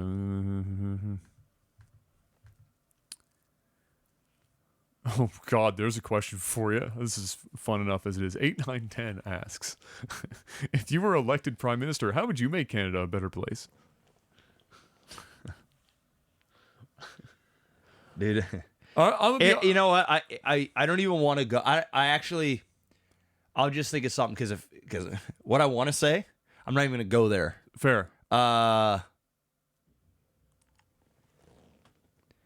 gonna take the fuck. I don't even. Oh, classic Ferrari. Yeah, Ferrari F40 is my favorite. Oh fuck.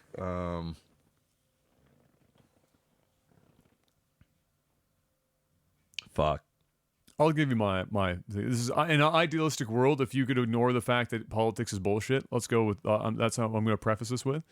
One, first past the post in Canada is bullshit, and that needs to be getting rid of. Trudeau was supposed to do it. People have promised it before. It never happens because, again, politics is bullshit. And even if you want to do it, by the time you get in, odds are nobody's going to let you actually fucking do that shit. But first past the post, as far as an election mechanic, needs to get the fuck out.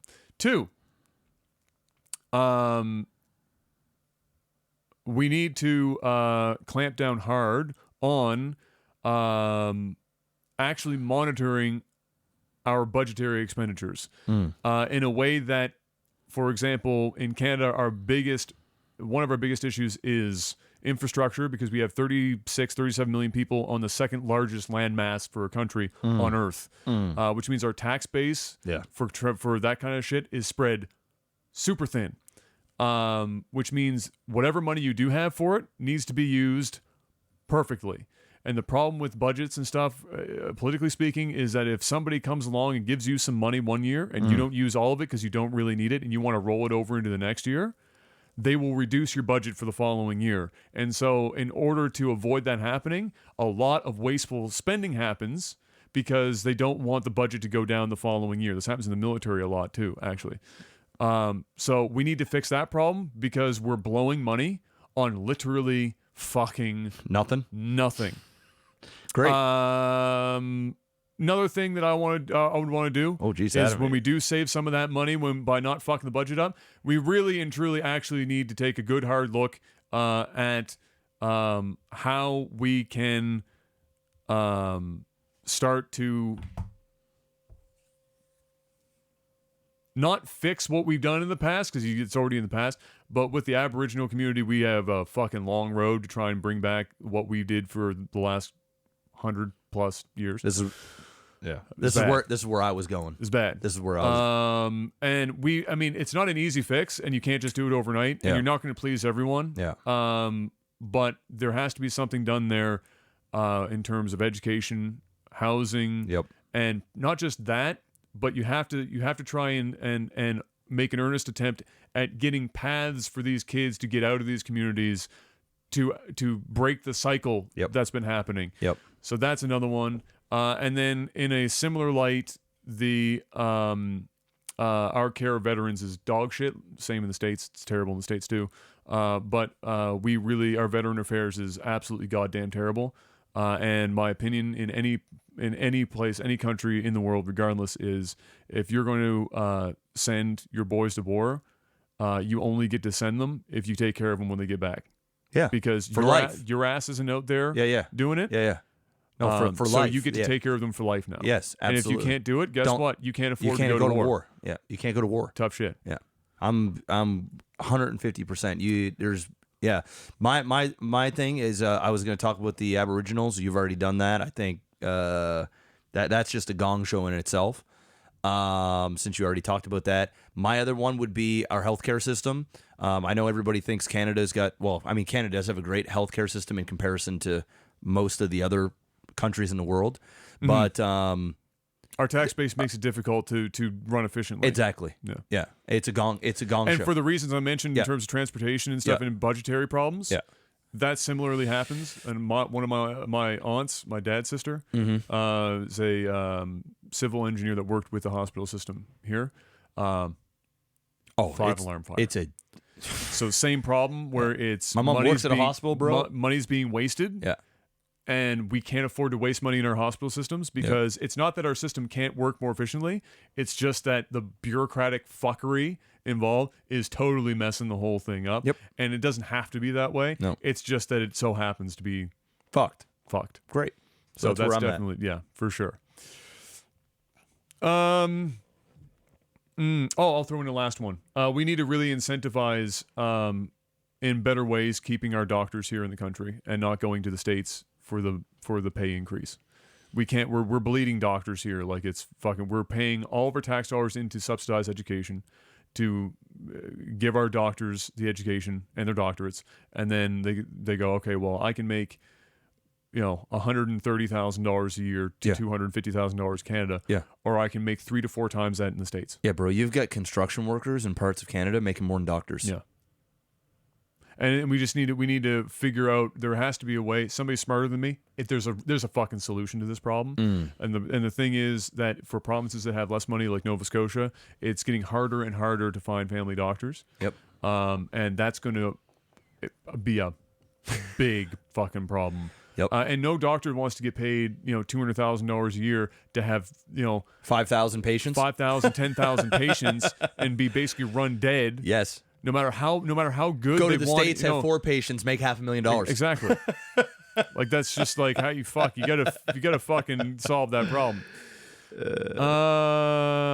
Shit. Give them a house or give them housing. Give them something. Give them an incentive. Give them incentives. Yeah. Be like, look, your pay properties. off their fucking debt. Fucking give them. I don't know. Give a match debt for the first 5 years you're in Canada practicing or whatever. I don't know. You're gonna save money somewhere else in the system by keeping them in the country. 100%. First, can you please pronounce Robert Pattinson's? Yes, we were calling Robert him Patterson. I know. Yeah, I saw people. oh, Yeah. Fuck Robert Pattinson. Patterson. Patty Cake, Baker's man. Oh fuck. Second, what is the movie you're most ashamed to enjoy watching? This comes from Seth. Do you have a movie that you feel that's a shame good when you question. watch? Did I feel shame or You like feel shame, like shame. So like am I like a guilty pleasure movie, so to speak? I or- guess, but even more, like even like worse. even worse. Yeah, guilty pleasures you still might talk about publicly, but like the full shame,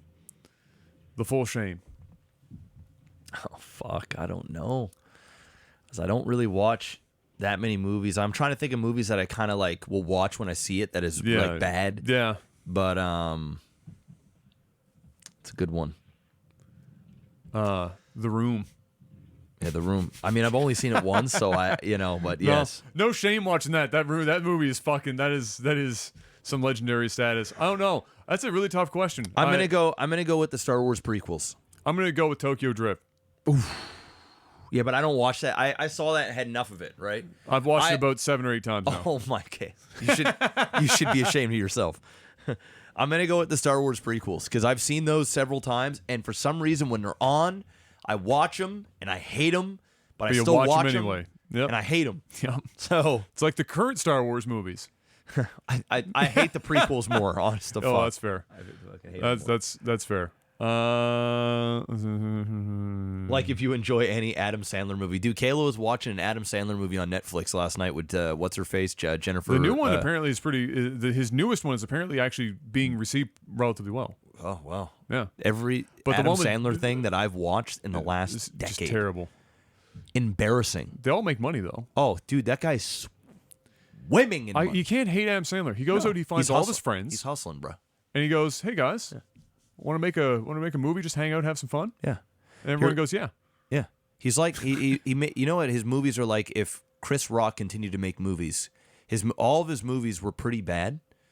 At the beginning they were good because it was like that time of the year where comedians could come in and make a movie and it was just funny because it was the comedian. Yes. And then after a little while you're like, okay, we've seen it now. Yeah. This is getting old. Yeah. That's kind of what Chris Rock. And then Chris Rock will come out with a random movie that's like kind of serious, that's really good. And same with Adam Sandler, where he'll have a gem like once every decade. He'll have a fucking gem where you're like, okay, maybe Adam Sandler's back. And then he makes more movies and nope, he's not back. He's just didn't make a shit movie one time. He hasn't been funny to me since I was 12. I have a hot take. Chris Rock's actually never been funny. I love Chris Rock stand up. You not feeling That it? ain't it, bro. Hey, bro. That ain't it, bro.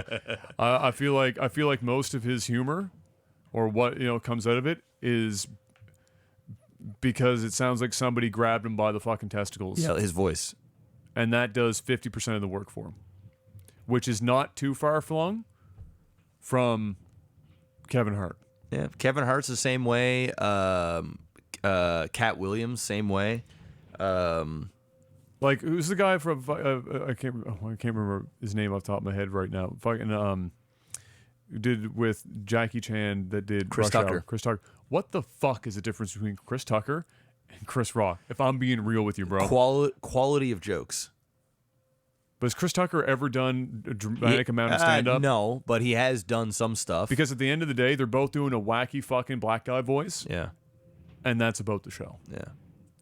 I mean, Chris Tucker is we're getting another Rush Hour, so hopefully that's good. Bro, I'm a fucks for Rush Hour. bro, to I'm the gonna day I fucks die. with with that movie, dude. That movie's gonna make money. That movie's gonna make money, bro. Well, I mean, how big does the budget really need to be for fucking? Probably not that. It'll probably be like 30, 40 Jackie million does all dollars. of his own fucking stunts. Yeah, it'd be the 30, 40 million dollars. Done. You Probably know. make like 250, 300 million. Oh, it's gonna make fuck tons of cash, bro. I actually predict that's gonna be more successful than the new Bad Boy movie that's gonna come out. I guarantee it will be. Yeah, and I mean, 'Cause- Will Smith is a star. Like Will Smith is on the come up right now.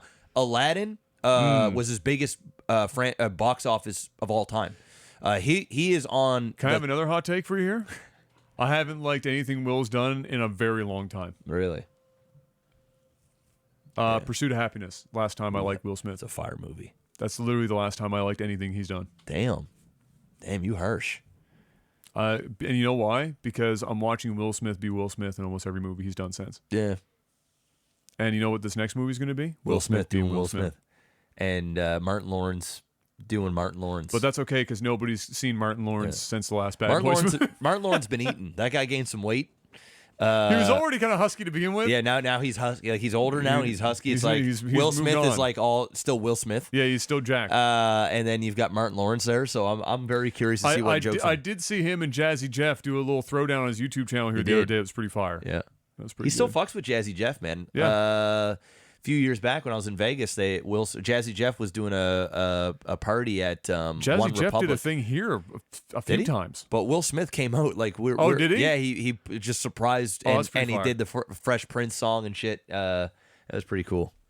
And then just as a tie-in with the movie stuff here, last one comes in from RMR. Even though we've kind of answered this before, but you know what? RMR didn't hear it. I'm gonna give it to him because it ties in with what we just said. Don't know if this question's already gotten answered, but top 3 favorite movies of all time. From Dusk Till Dawn. Yep. Man, I feel like my fucking movies are changing as I get older. That happens. I'm gonna go. Yeah. I'm gonna go From Dusk Till Dawn. I just love it every time. I'm gonna go with Shawshank Redemption. Okay. And boy, oh boy, I was gonna say John Q, but I'm pulling that back because I feel like I've just had better experiences. It's really hard for me to pick. I mean, It's so tough. Yeah, I'm terrible. It's with so it. tough. But if I had to choose those two, and then I'm gonna throw in, fuck, we're talking of all time, man. Fuck. Mm-hmm. I'm gonna go with The Matrix, the first one. Yeah. Good Will Hunting, Oh, so good. and The Last Samurai. Also very fire, dude. We still have not. We still didn't do our Sushi and Dude, Last Samurai. dude. Run. That's coming after the move. We'll make it Please, happen. Sushi and please, Last Samurai. please. Be fire. Just to be different, because there's so many good movies. I'm actually gonna throw in, bro. I'm gonna throw in Inception. Okay, that's a fire movie. I'm throwing in Inception. That's a fire movie. And I've seen it a lot of times. That movie changed the game. I'm throwing in Inception. I'm just gonna do it. And you know what? If I really thought about it, probably isn't number 3, but it's definitely top 10, and I'm throwing sure. it up there right now because it came to my mind, and it's so hard to pick a top 3 movies. So I'm just to switch it up. I'm throwing it in. I'd be struggling not to put Interstellar in here. I was gonna say Interstellar. If you could remove that one love speech scene, Yeah, that movie, Interstellar's in my top 10. that literally that Yeah. scene Yeah. takes Interstellar from up here, Yeah. and like 4 or 5 points in the list from that one Dude, fucking scene. Interstellar's fucking dope. That's a dope movie, Oh my bro. god, dude! Fucking dope movie, bro. Dude, he killed that fucking That role movie was fucking fire. so fucking hard. Marv. Fuck. Marv. That shit, dude, when we saw it in the theaters, no joke, I think I've mentioned this before, I actually started to have a fucking trip at one point watching that movie when he was like the end and he's like in the fucking strings and shit, like the room. Like you call it the room or whatever the fuck he's in, and he's seeing he's seeing his home like in Marv on the other side, and it's Marv or whatever the fuck Murph. But he calls it Marv. That when I saw that scene and I like everything else came before it and I was running like string Bro. theory and everything through my mind. I'm gonna be honest with you. You tripping. I actually had to close my eyes. Yeah, tripping balls, bro. I wasn't on drugs and I was tripping balls. Bro, I'm switching it. I'm switching Interstellar with Inception. I'm putting But it in. that stupid love I know. speech. You know what? Forget it. Fuck! I need a director's cut where that is gone. That it's gone an That's instant. the Adam cut. Yeah, that's the Gone. Get rid of it. Adds nothing. I know. At all. It plays to nothing. At best, I think their whole idea was that it was supposed to prop up to give her a reason to make the stupid choice to go after the guy. Yeah. That's it. It was Fuck, it was bad. That was really dumb. But everything else, goddamn, is good. You know, I can let that. I'm switching Interstellar with motherfucking Inception, and that's going in at number 3. There it is. Fuck. What a good fucking stuff. experience in the theater that was in IMAX. Oh, dude, the black hole scene, bro. It was. Oh, and then we find out just this year that the black hole they depict in the movie I was know. basically fucking bang on, I and know. I was just like, oh, I know. that It's- raised the stock on that movie a Bro. few fucking points. And he was flexing. He was weird flexing too about all the scientists and all the fucking Yeah, of like, course. all like the shit that like all the real possibilities, real science that they put through it. And I'm like, now That's what makes science fiction good when you do it properly. Is you take all the knowledge of the current times for science, Yeah. and then you hyper realize it just enough. enough to Yeah. get it out of the realm of normal and into that just that extra bit. And sometimes it pays off because reality turns out to be what you just like turned up a bit. It's like with Star Trek with like communicators, flip phones, All of it. automatic opening doors, Dude. all that shit. It's like you just gambled that went. Gene And Roddenberry we all went, have fuck it. It's all here And now. now here we are. Here we are, right? Yeah, bro. That's fire. There it is. Science fiction's fire. There it Ladies is. and gentlemen, it's another Technical Alpha podcast. Thank you so much. Hit the like button here on YouTube. Do that. Once or 3 times, not twice. Once or 3 times. Yep. It's Or your 5 option. times. Or 5. Odd numbers only. Numbers only. Odd numbers only.